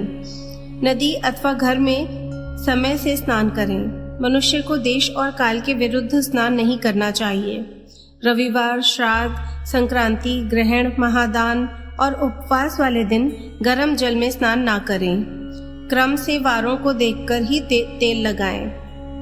जो मनुष्य नियम पूर्वक रोज तेल लगाता है, उसके लिए तेल लगाना किसी भी दिन दूषित नहीं है। सरसों के तेल को ग्रहण के दिन प्रयोग में न लाएं। इसके उपरांत स्नान पूर्व या उत्तर की ओर मुख करके करें। स्नान के उपरांत स्वच्छ अर्थात धुले हुए वस्त्र को धारण करें। दूसरों के पहने हुए अथवा रात में सोते समय पहने वस्त्रों को बिना धुले धारण न करें। स्नान के बाद पितरों एवं देवताओं को प्रसन्न करने हेतु तर्पण करें। उसके बाद धुले हुए वस्त्र धारण करें और आचमन करें।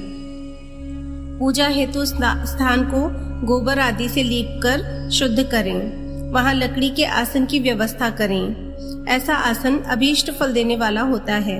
उस आसन पर बिछाने के लिए मृग अर्थात हिरण की खाल की व्यवस्था करें। उस पर बैठकर भस्म से त्रिपुंड लगाएं। त्रिपुंड से जप तप तथा दान सफल होता है। त्रिपुंड लगाकर रुद्राक्ष धारण करें। तत्पश्चात मंत्रों का उच्चारण करते हुए आचमन करें। पूजा सामग्री को एकत्र करें। फिर जल, गंध और अक्षत के पात्र को दाहिने भाग में रखें। फिर गुरु की आज्ञा लेकर और उनका ध्यान करते हुए सब परिवार शिव का पूजन करें। विघ्न विनाशक गणेश जी का बुद्धि सिद्धि सहित पूजन करें। ओम गणपते नमः का जाप करके उन्हें नमस्कार करें तथा क्षमा याचना करें। कार्तिकेय एवं गणेश जी का एक साथ पूजन करें तथा उन्हें बारंबार नमस्कार करें। फिर द्वार पर स्थित लंबोदर नामक द्वारपाल की पूजा करें। तत्पश्चात भगवती देवी की पूजा करें। चंदन, कुमकुम, धूप, दीप और नैवेद्य से शिव जी का पूजन करें। प्रेम पूर्वक नमस्कार करें। अपने घर में मिट्टी, सोना, चांदी, धातु या अन्य किसी धातु की शिव प्रतिमा भक्ति पूर्वक शिव जी की पूजा कर उन्हें नमस्कार करें। मिट्टी का शिवलिंग बनाकर विधि पूर्वक उसकी स्थापना करें तथा उसकी प्राण प्रतिष्ठा करें। घर में भी मंत्रोच्चार करते हुए पूजा करनी चाहिए। पूजा उत्तर की ओर मुख करके करनी चाहिए। आसन पर बैठकर गुरु को नमस्कार करें। अर्घ पात्र से शिवलिंग पर जल चढ़ाएं। शांत मन से पूर्ण श्रद्धावनत होकर महादेव जी का आवाहन इस प्रकार करें। जो कैलाश के शिखर पर निवास करते हैं और पार्वती देवी के पति हैं, जिनके स्वरूप का वर्णन शास्त्रों में है, जो समस्त देवताओं के लिए पूजित हैं, जिनके 5 मुख, 10 हाथ तथा प्रत्येक मुख पर 3-3 नेत्र हैं, जो सिर पर चंद्रमा का मुकुट और जटा धारण किए हुए हैं, जिनका रंग कपूर के समान है, जो बाघ की खाल बांधते हैं, जिनके गले में वासुकी नामक नाग लिपटा है, जो सभी मनुष्यों को शरण देते हैं और सभी भक्तगण जिनकी जय जयकार करते हैं, जिनका सभी वेद और शास्त्रों में गुणगान किया गया है। ब्रह्मा, विष्णु जिनकी स्तुति करते हैं, जो परम आनंद देने वाले तथा भक्त वत्सल हैं, ऐसे देवों के देव महादेव भगवान शिव जी का मैं आवाहन करता हूँ। इस प्रकार आवाहन करने के पश्चात उनका आसन स्थापित करें। आसन के बाद शिव जी को पाद्य और अर्घ्य दें। पंचामृत के द्रव्यों द्वारा शिवलिंग को स्नान कराएं तथा मंत्रों सहित द्रव्य अर्पित करें। स्नान के पश्चात सुगंधित चंदन का लेप करें तथा सुगंधित जलधारा से उनका अभिषेक करें। फिर आचमन कर जल दें और वस्त्र अर्पित करें। मंत्रों द्वारा भगवान शिव को तिल, जौ, गेहूं, मूंग और उड़द अर्पित करें। पुष्प चढ़ाएं। शिव जी के प्रत्येक मुख पर कमल, शतपत्र, शंख पुष्प, कुश पुष्प, धतूरा, मंदार, दोण पुष्प, तुलसी दल तथा बेल पत्र चढ़ाकर पराभक्ति से महेश्वर की विशेष पूजा करें। बेलपत्र समर्पित करने से शिव जी की पूजा सफल होती है। तत्पश्चात सुगंधित चूर्ण तथा सुवासित तेल बड़े हर्ष के साथ भगवान शिव को अर्पित करें। गुग्गल और अगरू की धूप दें। घी का दीपक जलाएं। प्रभु शंकर, आपको हम नमस्कार करते हैं। आप अर्घ को स्वीकार करके मुझे रूप दीजिए, यश दीजिए और मोक्ष व मोक्ष रूपी फल प्रदान कीजिए। यह कहकर अर्घ अर्पित करें। नैवेद्य व तांबूल अर्पित करें। 5 बत्ती की आरती करें। 4 बार पैरों में, 2 बार नाभि के सामने, 1 बार मुख के सामने तथा संपूर्ण शरीर में 7 बार आरती दिखाएं। तत्पश्चात शिव जी की परिक्रमा करें। हे प्रभु शिव शंकर, मैंने अज्ञान से अथवा जानबूझकर जो पूजन किया है वह आपकी कृपा से सफल हो। हे भगवान, मेरे प्राण आप में लगे हैं। मेरा मन सदा आपका ही चिंतन करता है। हे गौरीनाथ, भूतनाथ, आप मुझ पर प्रसन्न होइए। प्रभु, जिनके पैर लड़खड़ाते हैं उनका आप ही एकमात्र सहारा है। जिन्होंने कोई भी अपराध किया है उनके लिए आप ही शरणदाता हैं। यह प्रार्थना करके पुष्पांजलि अर्पित करें तथा पुनः भगवान शिव को नमस्कार करें। देवेश्वर प्रभु, अब आप परिवार सहित अपने स्थान को पधारें तथा जब पूजा का समय हो तब पुनः यहाँ पधारें। इस प्रकार भगवान शंकर की प्रार्थना करते हुए उनका विसर्जन करें और उस जल को अपने हृदय में लगाकर मस्तक पर लगाएं। हे महर्षियों, इस प्रकार मैंने आपको शिव पूजन की सर्वोत्तम विधि बता दी है जो भोग और मोक्ष प्रदान करने वाली है। ऋषिगण बोले, हे ब्रह्मा जी, आप सर्वश्रेष्ठ हैं। आपने हम पर कृपा कर शिव पूजन की सर्वोत्तम विधि का वर्णन हमसे किया, जिसे सुनकर हम सब कृतार्थ हो गए। 14वां अध्याय। ऋषियों ने पूछा, हे महाभाग, अब आप यह बताइए कि भगवान शिव जी की किन किन फूलों से पूजा करनी चाहिए। विभिन्न फूलों से पूजा करने का क्या क्या फल प्राप्त होता है। सूत जी बोले, हे ऋषियों, यही प्रश्न नारद जी ने ब्रह्मा जी से किया था। ब्रह्मा जी ने उन्हें पुष्पों द्वारा शिव जी की पूजा के महात्म्य को बताया। ब्रह्मा जी ने कहा, नारद, लक्ष्मी अर्थात धन की कामना करने वाले मनुष्य को कमल के फूल, बेलपत्र, शतपत्र और शंख पुष्प से भगवान शिव का पूजन करना चाहिए। 1,00,000 पुष्पों द्वारा भगवान शिव की पूजा होने पर सभी पापों का नाश हो जाता है और लक्ष्मी की प्राप्ति होती है। 1,00,000 फूलों से शिव जी की पूजा करने से मनुष्य को संपूर्ण अभीष्ट फलों की प्राप्ति होती है। जिसके मन में कोई कामना ना हो वह उपासक इस पूजन से शिव स्वरूप हो जाता है। मृत्युंजय मंत्र के 5,00,000 जाप पूरे होने पर महादेव के स्वरूप के दर्शन हो जाते हैं। 1,00,000 जाप से शरीर की शुद्धि होती है। दूसरे लाख के जाप से पहले जन्म की बातें याद आ जाती हैं। तीसरे लाख जाप के पूर्ण होने पर इच्छा की गई सभी वस्तुओं की प्राप्ति हो जाती है। चौथे लाख जाप पूर्ण होने पर भगवान शिव सपनों में दर्शन देते हैं। 5वां लाख जाप पूरे होने पर वे प्रत्यक्ष दर्शन देते हैं। मृत्युंजय मंत्र के 10,00,000 जाप करने से संपूर्ण फलों की सिद्धि होती है। मोक्ष की कामना करने वाले मनुष्य को 1,00,000 दूर्वों से शिव पूजन करना चाहिए। आयु वृद्धि की इच्छा करने वाले मनुष्य को 1,00,000 दुर्वाओं द्वारा पूजन करना चाहिए। पुत्र प्राप्ति की इच्छा रखने वाले मनुष्य को 1,00,000 धतूरे के फूलों से पूजा करनी चाहिए। पूजन में लाल डंठल वाले धतूरे को शुभदायक माना जाता है। यश प्राप्ति के लिए 1,00,000 अगस्त्य के फूलों से पूजा करनी चाहिए। तुलसी दल द्वारा शिवजी की पूजा करने से भोग और मोक्ष की प्राप्ति होती है। जवां कुसुम के 1,00,000 फूलों से पूजा करने पर शत्रुओं की मृत्यु होती है। 1,00,000 करवीर के फूलों से शिव पूजन करें पर समस्त रोगों का नाश हो जाता है। दोपहरिया के फूलों के पूजन से आभूषण तथा चमेली के फूलों से पूजन करने से वाहन की प्राप्ति होती है। अलसी के फूलों से शिव पूजन करने से विष्णु जी भी प्रसन्न होते हैं। बेलों के फूलों से अर्घ देने पर अच्छे जीवन साथी की प्राप्ति होती है। जूही के फूलों से पूजन करने पर घर में धन संपदा का वास होता है तथा अन्न के भंडार भर जाते हैं। कनेर के फूलों से पूजा करने पर वस्त्रों की प्राप्ति होती है। सेदुआरी और शेफालिका के फूलों से पूजन करने पर मन निर्मल हो जाता है। हार श्रृंगार के फूलों से पूजन करने पर सुख संपत्ति की वृद्धि होती है। राई के 1,00,000 फूलों से पूजन करने पर शत्रु मृत्यु को प्राप्त होते हैं। चंपा और केवड़ी के फूलों से शिव पूजन नहीं करना चाहिए। ये दोनों फूल महादेव के पूजन के लिए अयोग्य होते हैं। इसके अलावा सभी फूलों का पूजा में उपयोग किया जा सकता है। महादेव जी पर चावल चढ़ाने से लक्ष्मी की प्राप्ति होती है। ये चावल अखंडित होने चाहिए। उन्हें विधि पूर्वक अर्पित करें।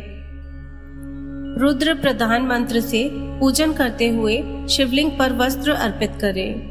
गंध, पुष्प और श्रीफल चढ़ाकर धूप दीप से पूजन करने से पूजा का पूरा फल प्राप्त होता है। उसी प्रांगण में 12 ब्राह्मणों को भोजन कराएं। इससे सागो पांग पूजा संपन्न होती है। 1,00,000 तिलों से शिवजी का पूजन करने पर समस्त दुखों और कलेशों का नाश होता है।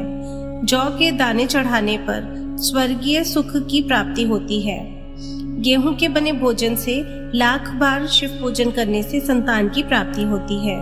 मूंग से पूजन करने पर उपासक को धर्म, अर्थ और काम भोग की प्राप्ति होती है तथा वह पूजा समस्त सुखों को देने वाली है।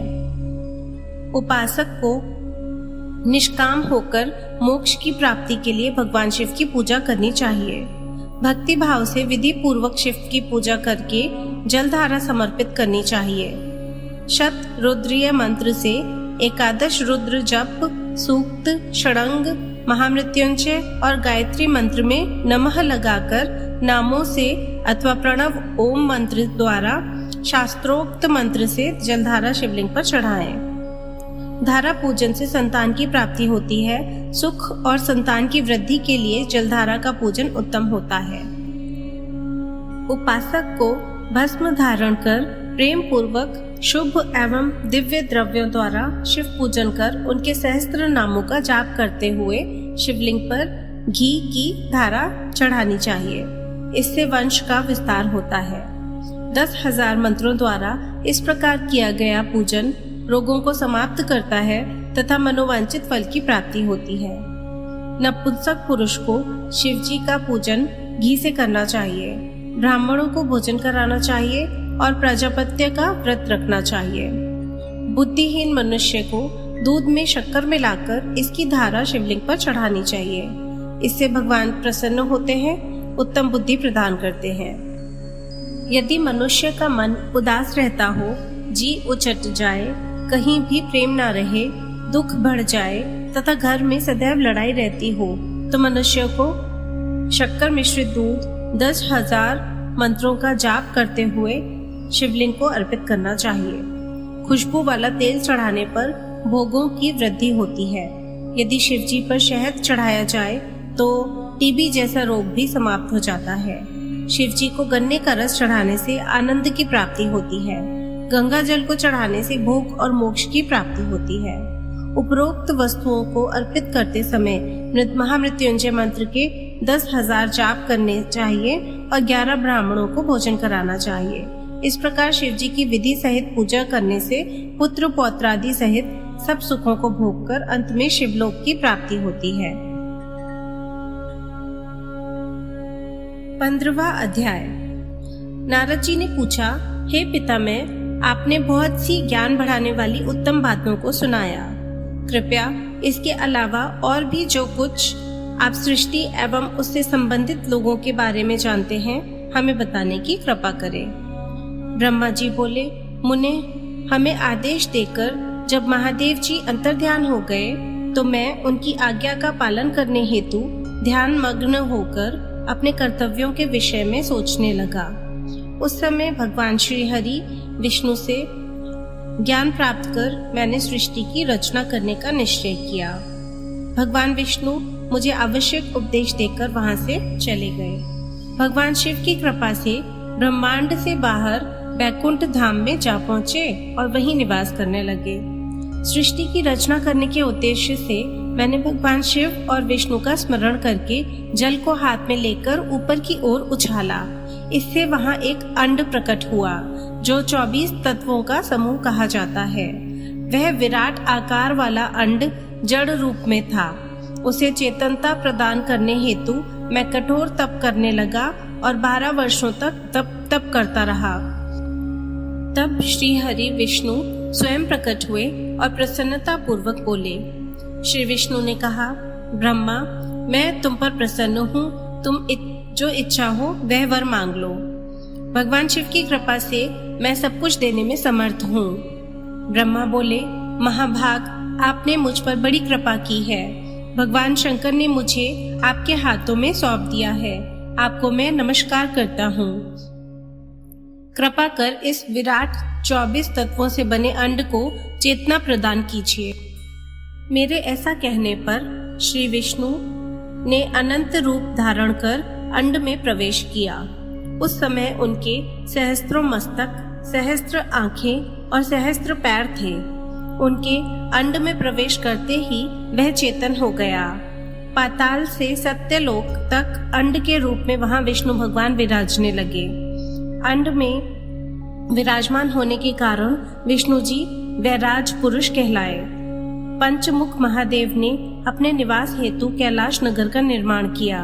देवर्षि, संपूर्ण ब्रह्मांड का नाश होने पर भी बैकुंठ और कैलाश अमर रहेंगे, अर्थात इनका नाश नहीं हो सकता। महादेव जी की आज्ञा से ही मुझ में सृष्टि की रचना करने की इच्छा उत्पन्न हुई है। अनजाने में ही मुझसे तमोगुणी सृष्टि की उत्पत्ति हुई, जिसे अविद्या पचक कहते हैं। उसके पश्चात भगवान शिव की आज्ञा से स्थावर संज्ञक वृक्ष, जिसे पहला सर्ग कहते हैं, का निर्माण हुआ, परंतु पुरुषार्थ का साधक नहीं था। अतः दूसरा सर्ग त्रियक स्त्रोता प्रकट हुआ। यह दुखों से भरा हुआ था। तब ब्रह्मा जी द्वारा उधर्व स्त्रोता नामक तीसरे सर्ग की रचना की गई। यह सात्विक सर्ग देव सर्ग के नाम से प्रसिद्ध हुआ। यह सर्ग सत्यवादी तथा परम सुखदायक है। इसकी रचना के उपरांत मैंने पुनः शिव चिंतन आरंभ कर दिया।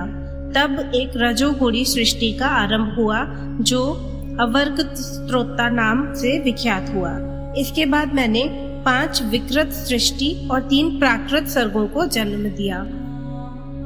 पहला महतत्व, दूसरा भूतों और तीसरा वैकारिक सर्ग है। इसके अलावा 5 विकृत सर्ग हैं। दोनों को मिलाकर कुल 8 सर्ग होते हैं। नवा कौमार सर्ग है, जिससे सनत सनंदन कुमारों की रचना हुई है। सनत आदि मेरे 4 मानस पुत्र हैं जो ब्रह्मा के समान हैं। वे महान व्रत का पालन करने वाले हैं। वे संसार से विमुख एवं ज्ञानी हैं। उनका मन शिव चिंतन में लगा रहता है। मुनि नारद मेरी आज्ञा पाकर भी उन्होंने सृष्टि के कार्य में मन नहीं लगाया। इससे मुझ में क्रोध प्रवेश कर गया। तब भगवान विष्णु ने मुझे समझाया और भगवान शिव की तपस्या करने के लिए कहा। मेरी घोर तपस्या से मेरी बाहों और नाक के मध्य भाग से महेश्वर की 3 मूर्तियां प्रकट हुईं, जो पूर्णांश, सर्वेश्वर एवं दया सागर थीं, और भगवान शिव का अर्धनारीश्वर रूप प्रकट हुआ। जन्म मरण से रहित परम तेजस्वी सर्वज्ञ नीलकंठ साक्षात उमा वल्लभ भगवान महादेव के साक्षात दर्शन कर मैं धन्य हो गया। मैंने भक्ति भाव से उन्हें प्रणाम किया और उन्हें प्रसन्न करने के लिए उनकी स्तुति करने लगा। तब मैंने उनसे जीवों की रचना करने की प्रार्थना की। मेरी प्रार्थना स्वीकारते हुए देवाधिदेव भगवान शिव ने रुद्रगणों की रचना की। तब मैंने उनसे पुनः कहा, देवेश्वर शिव शंकर, अब आप संसार को मोह माया में लिप्त ऐसे जीवों की रचना करें जो मृत्यु और जन्म के बंधन में बंधे हों। यह सुनकर महादेव जी हंसते हुए कहने लगे। शिव जी ने कहा, हे ब्रह्मा, मैं मृत्यु और जन्म के भय में लिप्त जीवों की रचना नहीं करूंगा, क्योंकि वे जीव संसार रूपी बंधन में बंधे होने के कारण दुखों से युक्त होंगे। मैं सिर्फ उनका उद्धार करूंगा, उन्हें परम ज्ञान प्रदान कर उनके ज्ञान का विकास करूंगा। हे प्रजापते, इन जीवों की रचना आप मोह माया के बंधनों में बंधे इस प्रकार के जीवों की सृष्टि करने पर भी आप इस माया में नहीं बंधेंगे। मुझसे इस प्रकार कहकर महादेव शिव शंकर अपने पार्षदों के साथ वहां से अंतर्ध्यान हो गए। 16वां अध्याय। ब्रह्मा जी बोले, नारद, शब्द आदि पंचभूतों द्वारा पंचकरण करके उनके स्थूल आकाश, वायु, अग्नि, जल और पृथ्वी, पर्वत, समुद्र, वृक्ष और कला आदि से युगों और कालों की मैंने रचना की तथा और भी कई पदार्थ मैंने बनाए। उत्पत्ति और विनाश वाले पदार्थों का भी मैंने निर्माण किया है। परंतु जब इससे भी मुझे संतोष नहीं हुआ तो मैंने माँ अम्बा सहित भगवान शिव का ध्यान करके सृष्टि के अन्य पदार्थों की रचना की और अपने नेत्रों से मरीच को, हृदय से भृगु को, सिर से अंगीरा को, कान से मुनिश्रेष्ठ पुलह को, उदान से पुलसत्य को, समान से वशिष्ठ को, अपान से क्रतु को, दोनों कानों से अत्रि को, प्राण से दक्ष को, अर्गोद से तुमको, छाया से कर्दम मुनि को उत्पन्न किया। सब साधनाओं के साधन धर्म को मैंने अपने संकल्प से प्रकट किया। मुनि श्रेष्ठ, इस तरह साधनों की रचना करके महादेव जी की कृपा से मैंने अपने को कृतार्थ माना। मेरे संकल्प से उत्पन्न धर्म मेरी आज्ञा से मानव का रूप धारण कर साधन में लग गए। इसके उपरांत मैंने अपने शरीर के विभिन्न अंगों से देवता व असुरों के रूप में अनेक पुत्रों की रचना करके उन्हें विभिन्न शरीर प्रदान किए। तत्पश्चात भगवान शिव की प्रेरणा से मैं अपने शरीर को 2 भागों में विभक्त कर 2 रूपों वाला हो गया। मैं आधे शरीर से पुरुष व आधे से नारी हो गया। पुरुष स्वयंभू मनु नाम से प्रसिद्ध हुए एवं उच्च कोटि के साधक कहलाए। नारी रूप से शत्रुपा नाम वाली योगिनी एवं परम तपस्विनी स्त्री उत्पन्न हुई। मनु ने वैवाहिक विधि से अत्यंत सुंदरी शतरूपा का पाणी ग्रहण किया और मैथुन द्वारा सृष्टि को उत्पन्न करने लगे। उन्होंने शतरूपा से प्रियव्रत और उत्थानपाद नामक 2 पुत्र तथा आकुति, देवहूति और प्रसूति नामक 3 पुत्रियां प्राप्त की। आकुति का रुचि मुनि से, देवहूति का कर्दम मुनि से तथा प्रसूति का दक्ष प्रजापति के साथ विवाह कर दिया गया। इनकी संतानों से पूरा जगत चराचर हो गया। रुचि और आकुति के वैवाहिक संबंध में यज्ञ और दक्षिणा नामक स्त्री पुरुष का जोड़ा उत्पन्न हुआ। यज्ञ की दक्षिणा से 12 पुत्र हुए। मुने, कर्दम और देवहूति के संबंध से बहुत सी पुत्रियां पैदा हुईं। दक्ष और प्रसूति से 24 कन्याएं हुईं। दक्ष ने 13 कन्याओं का विवाह धर्म से कर दिया।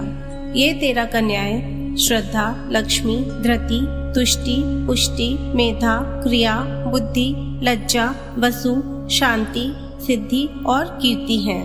अन्य 11 कन्याओं ख्याति, सती, संभूति, स्मृति, प्रीति, क्षमा, सन्नति, अनसुया, ऊर्जा, स्वाहा और स्वधा का विवाह भृगु, शिव, मरीचि, अंगिरा, पुलसत्य, पुलह, क्रतु, अत्रि, वशिष्ठ, अग्नि और पितर नामक मुनियों से संपन्न हुआ।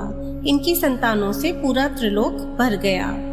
अंबिकापति महादेव जी की आज्ञा से बहुत से प्राणी श्रेष्ठ मुनियों के रूप में उत्पन्न हुए। कल्प भेद से दक्ष की 60 कन्याएं हुईं। उनमें से 10 कन्याओं का विवाह धर्म से, 27 का चंद्रमा से, 13 कन्याओं का विवाह कश्यप ऋषि से संपन्न हुआ। नारद, उन्होंने 4 कन्याएं अरिष्ट नेमि को ब्याह दी। भृगु, अंगिरा और कुशाशव से 2-2 कन्याओं का विवाह कर दिया। कश्यप ऋषि की संतानों से संपूर्ण त्रिलोक आलोकित है। देवता, ऋषि, दैत्य, वृक्ष, पक्षी, पर्वत तथा लताएं आदि कश्यप पत्नियों से पैदा हुए हैं। इस तरह भगवान शंकर की आज्ञा से ब्रह्मा जी ने पूरी सृष्टि की रचना की। सर्वव्यापी शिव जी द्वारा तपस्या के लिए प्रकट देवी, जिन्हें रुद्रदेव ने त्रिशूल के अग्रभाग पर रखकर उनकी रक्षा की, वे सती देवी ही दक्ष से प्रकट हुई थी। उन्होंने भक्तों का उद्धार करने के लिए अनेक लीलाएं की। इस प्रकार देवी शिवा ही सती के रूप में भगवान शंकर की अर्धांगिनी बनी। परंतु अपने पिता के यज्ञ में अपने पति का अपमान देखकर उन्होंने अपने शरीर को यज्ञ की अग्नि में भस्म कर दिया। देवताओं की प्रार्थना पर ही वे मां सती पार्वती के रूप में प्रकट हुई और कठिन तपस्या करके उन्होंने पुनः भगवान भोलेनाथ को प्राप्त कर लिया। वे इस संसार में कालिका, चंडिका, भद्रा, चामुंडा, विजया, जया, जयंती, भद्रकाली, दुर्गा, भगवती, कामाख्या, कामदा, अम्बा, मृणानी और सर्वमंगला आदि अनेक नामों से पूजी जाती हैं। देवी के ये नाम भोग और मोक्ष को देने वाले हैं। मुनि नारद, इस प्रकार मैंने तुम्हें सृष्टि की उत्पत्ति की कथा सुनाई है। पूरा ब्रह्मांड भगवान शिव की आज्ञा से मेरे द्वारा रचा गया है। ब्रह्मा, विष्णु और रुद्र आदि तीनों देवता उन्हीं महादेव के अंश हैं। भगवान शिव निर्गुण और सगुण हैं। वे शिवलोक में शिवा के साथ निवास करते हैं। 17वां अध्याय। सूत जी कहते हैं, हे ऋषियों, तत्पश्चात नारद जी ने विनय पूर्वक प्रणाम किया और उनसे पूछा, भगवान शंकर कैलाश पर कब गए और महात्मा कुबेर से उनकी मित्रता कहाँ और कैसे हुई? प्रभु शिव जी कैलाश पर क्या करते हैं? कृपा कर मुझे बताइए, इसे सुनने के लिए मैं बहुत उत्सुक हूँ। ब्रह्मा जी बोले, हे नारद, मैं तुम्हें चंद्रमौली भगवान शिव के विषय में बताता हूँ। कांपिल्य नगर में यज्ञ दत्त दीक्षित नामक एक ब्राह्मण रहते थे, जो अत्यंत प्रसिद्ध थे। वे यज्ञ विद्या में बड़े पारंगत थे। उनका गुणनिधि नामक एक 8 वर्षीय पुत्र था। उसका यज्ञोपवीत हो चुका था और वह भी बहुत सी विद्याएं जानता था, परंतु वह दुराचारी और जुआरी हो गया। वह हर वक्त खेलता कूदता रहता था तथा गाने बजाने वालों का साथी हो गया था। माता के बहुत कहने पर भी वह पिता के समीप नहीं जाता था और उनकी किसी आज्ञा को नहीं मानता था। उसके पिता घर के कार्यों तथा दीक्षा आदि देने में लगे रहते थे। जब घर पर आकर अपनी पत्नी से गुणनिधि के बारे में पूछते तो वह झूठ कह देती कि वह कहीं स्नान करने या देवताओं का पूजन करने गया है। केवल एक ही पुत्र होने के कारण वह अपने पुत्र की कमियों को छुपाती रहती थी। उन्होंने अपने पुत्र का विवाह भी करा दिया। माता नित्य अपने पुत्र को समझाती थी। वह उसे यह भी समझाती थी कि तुम्हारी बुरी आदतों के बारे में तुम्हारे पिता को पता चल गया तो वे क्रोध के आवेश में हम दोनों को मार देंगे। परंतु गुणनिधि पर माँ के समझाने का कोई प्रभाव नहीं पड़ता था। एक दिन उसने अपने पिता की अंगूठी चुरा ली और उसे जुए में हार आया। दैवयोग से उसके पिता को अंगूठी के विषय में पता चल गया। जब उन्होंने अंगूठी जुआरी के हाथ में देखी और उससे पूछा तो जुआरी ने कहा, मैंने कोई चोरी नहीं की है, अंगूठी मुझे तुम्हारे पुत्र ने ही दी है। यही नहीं बल्कि उसने और जुआरियों को भी बहुत सारा धन घर से लाकर दिया है। परंतु आश्चर्य तो ये है कि तुम जैसे पंडित भी अपने पुत्र के लक्षणों को नहीं जान पाए। यह सारी बातें सुनकर पंडित दीक्षित का सिर शर्म से झुक गया। वे सिर झुकाकर और अपना मुंह ढककर अपने घर की ओर चल दिए। घर पहुंचकर गुस्से से उन्होंने अपनी पत्नी को पुकारा। अपनी पत्नी से उन्होंने पूछा, तेरा लाडला पुत्र कहाँ है? मेरी अंगूठी जो मैंने सुबह तुम्हें दी थी वह कहाँ है? मुझे जल्दी से दो। पंडित की पत्नी ने फिर झूठ बोल दिया। मुझे स्मरण नहीं है कि वह कहाँ है। अब तो दीक्षित जी को और भी क्रोध आ गया। वे अपनी पत्नी से बोले, तू बड़ी सत्यवादिनी है, इसलिए मैं जब भी गुणनिधि के बारे में पूछता हूँ तब मुझे अपनी बातों से बहला देती है। यह कहकर दीक्षित जी घर के अन्य सामानों को ढूंढने लगे, किंतु उन्हें कोई वस्तु न मिली, क्योंकि वे सब वस्तुएं गुणनिधि जुए में हार चुका था। क्रोध में आकर पंडित ने अपनी पत्नी और पुत्र को घर से निकाल दिया और दूसरा विवाह कर लिया। 18वां अध्याय। ब्रह्मा जी बोले, हे नारद, जब यह समाचार गुणनिधि को मिला तो उसे अपने भविष्य की चिंता हुई। वह कई दिनों तक भूखा प्यासा भटकता रहा। एक दिन भूख प्यास से व्याकुल वह एक शिव मंदिर के पास बैठ गया। एक शिव भक्त अपने परिवार सहित शिव पूजन के लिए विविध सामग्री लेकर वहां आया था। उसने परिवार सहित भगवान शिव का विधि विधान से पूजन किया और नाना प्रकार के पकवान शिवलिंग पर चढ़ाए। पूजन के बाद वे लोग वहां से चले गए तो गुणनिधि ने भूख से मजबूर होकर उस भूख को चोरी करने का विचार किया और मंदिर में चला गया। उस समय अंधेरा हो चुका था, इसलिए उसने अपने वस्त्र को जलाकर उजाला किया।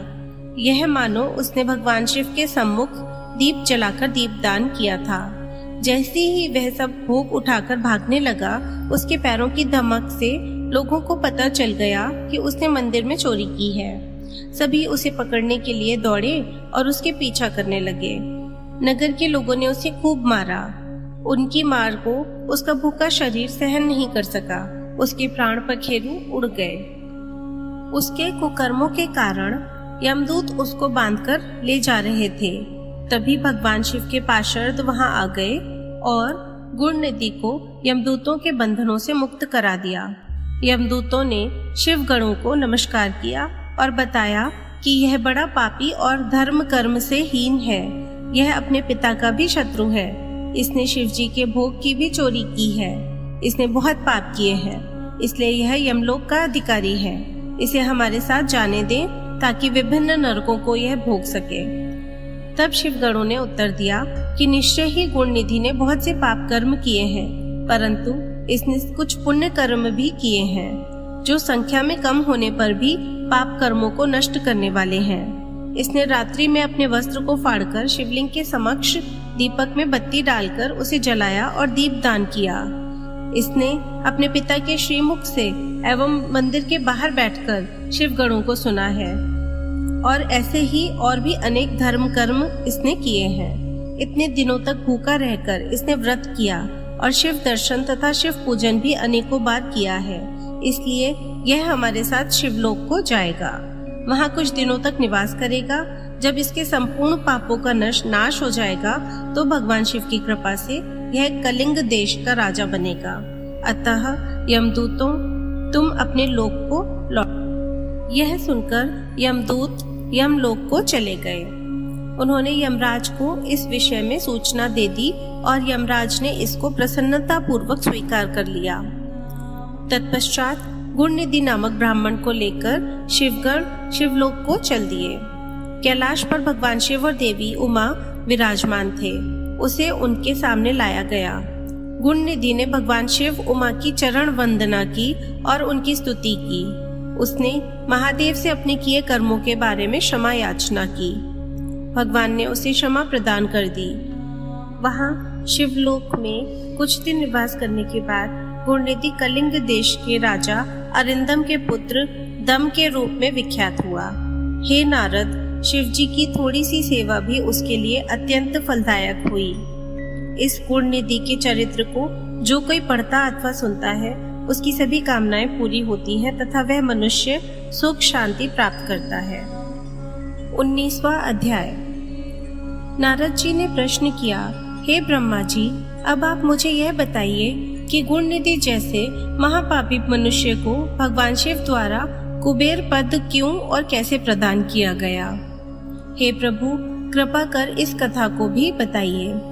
ब्रह्मा जी बोले, नारद, शिवलोक में सारे दिव्य भोगों का उपभोग तथा उमा महेश्वर का सेवन कर वह अगले जन्म में कलिंग के राजा अरिंदम का पुत्र हुआ। उसका नाम दम था। बालक दम की भगवान शंकर में असीम भक्ति थी। वह सदैव शिव जी की सेवा में लगा रहता था। वह अन्य बालकों के साथ मिलकर शिव भजन करता। युवा होने पर उसके पिता अरिंदम की मृत्यु के पश्चात दम को राज सिंहासन पर बैठाया गया। राजा दम सब ओर शिव धर्म का प्रचार और प्रसार करने लगे। वे सभी शिवालयों में दीपदान कर उनकी शिवजी में अनन्य भक्ति थी। उन्होंने अपने राज्य में रहने वाले सभी ग्रामाध्यक्षों को यह आज्ञा दी कि शिव मंदिर में दीपदान करना सबके लिए अनिवार्य है।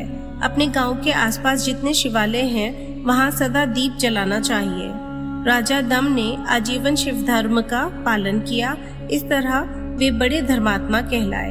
उन्होंने शिवालयों में बहुत से दीप जलवाए। इसके फलस्वरूप वे दीपों की प्रभा के आश्रय हो मृत्योपरांत अलकापुरी में स्वामी बने। ब्रह्मा जी बोले, हे नारद, भगवान शिव का पूजन व उपासना महान फल देने वाली है। दीक्षित के पुत्र गुणनिधि ने, जो पूर्ण अधर्मी था, भगवान शिव की कृपा पाकर दिक्पाल का पद पा लिया था। अब मैं तुम्हें उसकी भगवान शिव के साथ मित्रता के विषय में बताता हूँ। नारद, बहुत पहले की बात है। मेरे मानस पुत्र पुलस्त्य से विश्रवा का जन्म हुआ और विश्रवा के पुत्र कुबेर हुए।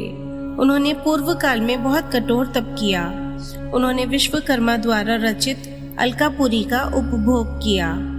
मेघ वाहन कल्प के आरंभ होने पर वे कुबेर के रूप में घोर तप करने लगे। वे भगवान शिव द्वारा प्रकाशित काशीपुरी में गए और अपने मन के रत्नमय दीपों से 11 रुद्रों को उद्बोधित कर वे तन्मयता से शिव जी के ध्यान में मग्न होकर निश्चल भाव से उनकी उपासना करने लगे। वहां उन्होंने शिवलिंग की प्रतिष्ठा की। उत्तम पुष्पों द्वारा शिवलिंग का पूजन किया। कुबेर पूरे मन से तप में लगे। उनके पूरे शरीर में केवल हड्डियों का ढांचा और चमड़ी ही बची थी। इस प्रकार उन्होंने 10,000 वर्षों तक तपस्या की। तत्पश्चात भगवान शिव अपनी दिव्य शक्ति उमा के भव्य रूप के साथ कुबेर के पास गए। अलकापति कुबेर मन को एकाग्र कर शिवलिंग के सामने तपस्या में लीन थे। भगवान शिव ने कहा, अलकापते, मैं तुम्हारी भक्ति और तपस्या से प्रसन्न हूँ। तुम मुझसे अपनी इच्छा अनुसार वर मांग सकते हो। यह सुनकर जैसे ही कुबेर ने आंखें खोली तो उन्हें अपने सामने भगवान नीलकंठ खड़े दिखाई दिए। उनका तेज सूर्य के समान था। उनके मस्तक पर चंद्रमा अपनी चांदनी बिखेर रहा था। उनके तेज से कुबेर की आंखें चौंधी आ गईं। तत्काल उन्होंने अपनी आंखें बंद कर लीं। वे भगवान शिव से बोले, भगवान, मेरे नेत्रों में वह शक्ति दीजिए जिससे मैं आपके चरणारविंदों का दर्शन कर सकूं। कुबेर की बात सुनकर भगवान शिव ने अपनी हथेली से कुबेर को स्पर्श कर देखने की शक्ति प्रदान की।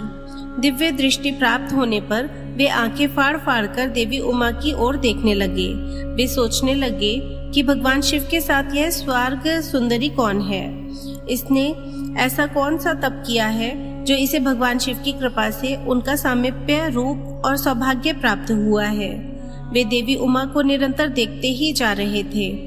देवी को घूरने के कारण उनकी बाईं आंख फूट गई। शिवजी ने उमा से कहा, उमे, यह तुम्हारा पुत्र है। यह तुम्हें क्रूर दृष्टि से नहीं देख रहा है।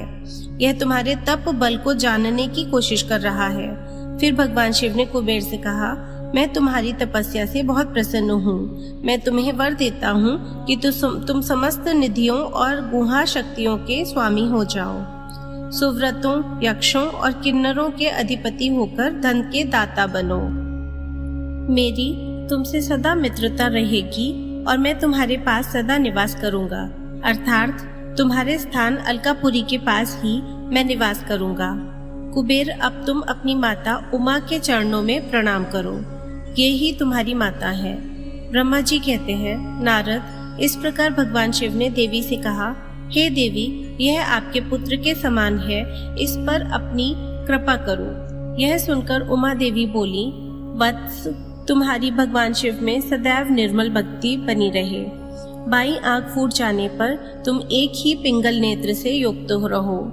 महादेव जी ने जो वर तुम्हें प्रदान किया है वे सुलभ है। मेरे रूप से ईर्ष्या के कारण तुम कुबेर नाम से प्रसिद्ध होंगे। कुबेर को वर देकर भगवान शिव और देवी उमा अपने धाम को चले गए। इस प्रकार भगवान शिव और कुबेर में मित्रता हुई और वे अलकापुरी के निकट कैलाश पर्वत पर निवास करने लगे। नारद जी ने कहा, ब्रह्मा जी, आप धन्य हैं। आपने मुझ पर कृपा कर मुझे इस अमृत कथा के बारे में बताया है। निश्चय ही शिव भक्ति दुखों को दूर कर समस्त सुख प्रदान करने वाली है। 20वां अध्याय। ब्रह्मा जी बोले, हे नारद मुनि, कुबेर के कैलाश पर्वत पर तप करने से वहां पर भगवान शिव का शुभ आगमन हुआ। कुबेर को वर देने वाले विश्वेश्वर शिव जब निधिपति होने का वर देकर अंतर्ध्यान हो गए, तब उनके मन में विचार आया कि मैं अपने रुद्र रूप में, जिसका जन्म ब्रह्मा जी के ललाट से हुआ है और जो संहारक है, कैलाश पर्वत पर निवास करूंगा। शिव की इच्छा से कैलाश जाने के इच्छुक रुद्रदेव ने बड़े जोर जोर से अपना डमरू बजाना शुरू कर दिया। वह ध्वनि उत्साह बढ़ाने वाली थी। डमरू की ध्वनि तीनों लोकों में गूंज रही थी। उस ध्वनि में सुनने वालों को अपने पास आने का आग्रह था। उस डमरू ध्वनि को सुनकर ब्रह्मा, विष्णु आदि सभी देवता, ऋषि मुनि, वेद शास्त्रों को जानने वाले सिद्ध लोग बड़े उत्साहित होकर कैलाश पर्वत पर पहुंचे। भगवान शिव के सारे पार्षद और गणपाल जहाँ भी थे, वे कैलाश पर्वत पर पहुंचे। साथ ही असंख्य गणों सहित अपने लाखों करोड़ों भयावनी भूत प्रेतों की सेना के साथ स्वयं शिव जी भी वहां पहुंचे। सभी गणपाल सहस्त्रों भुजाओं से युक्त थे। उनके मस्तक पर जटाएं थीं। सभी चंद्रचूड़, नीलकंठ और त्रिलोचन थे। हार, कुंडल, केयूर तथा मुकुट से वे अलंकृत थे। भगवान शिव ने विश्वकर्मा को कैलाश पर्वत पर निवास बनाने की आज्ञा दी। अपने भक्तों के रहने के लिए योग्य आवास तैयार करने का आदेश दिया। विश्वकर्मा ने आज्ञा पाते ही अनेकों प्रकार के सुंदर निवास स्थान वहां बना दिए। उत्तम मुहूर्त में उन्होंने वहां प्रवेश किया। इस मधुर बेला पर सभी देवताओं, ऋषि मुनियों और सिद्धों सहित ब्रह्मा और विष्णु जी ने शिवजी व उमा का अभिषेक किया। विभिन्न प्रकार से उनकी पूजा अर्चना और स्तुति की। प्रभु की आरती उतारी। उस समय आकाश में फूलों की वर्षा हुई। इस समय चारों ओर भगवान शिव तथा देवी उमा की जय जयकार हो रही थी। सभी की स्तुति से प्रसन्न होकर भगवान शिव ने उन्हें उनकी इच्छा के अनुसार वरदान दिया तथा उन्हें अभीष्ट और मनोवांछित वस्तुएं भेंट की। तत्पश्चात भगवान शंकर की आज्ञा लेकर सभी देवता अपने अपने निवास को चले गए। कुबेर भी भगवान शिव की आज्ञा पाकर अपने स्थान अलकापुरी को चले गए। तत्पश्चात भगवान शंभु वहां निवास करने लगे। वे योग साधना में लीन होकर ध्यान में मग्न रहते। कुछ समय तक वहां अकेले निवास करने के बाद उन्होंने दक्ष कन्या देवी सती को पत्नी रूप में प्राप्त कर लिया। देवर्षि अब रुद्र भगवान देवी सती के साथ वहां सुखपूर्वक विहार करने लगे। हे नारद, इस प्रकार मैंने तुम्हें भगवान शिव के रुद्र अवतार का वर्णन किया और उनके कैलाश पर आगमन की उत्तम कथा सुनाई है। तुम्हें शिवजी व कुबेर की मित्रता और भगवान शिव की विभिन्न लीलाओं के विषय में बताया है। उनकी भक्ति तीनों लोकों का सुख प्रदान करने वाली तथा मनोवांछित फलों को देने वाली, इस लोक में ही नहीं परलोक में भी सद्गति प्राप्त होती है। इस कथा को जो भी मनुष्य एकाग्र होकर सुनता या पढ़ता है, वह इस लोक में सुख और भोगों को पाकर मोक्ष को प्राप्त होता है। नारद जी ने ब्रह्मा जी का धन्यवाद किया और उनकी स्तुति की। वे बोले कि प्रभु, आपने मुझे इस अमृत कथा को सुनाया है। आप महाज्ञानी हैं। आप सभी की इच्छाओं को पूर्ण करते हैं। मैं आपका आभारी हूँ। शिव चरित्र जैसा श्रेष्ठ ज्ञान आपने मुझे दिया है। हे प्रभु, मैं आपको बारंबार नमन करता हूँ। श्री रुद्र संहिता संपूर्ण।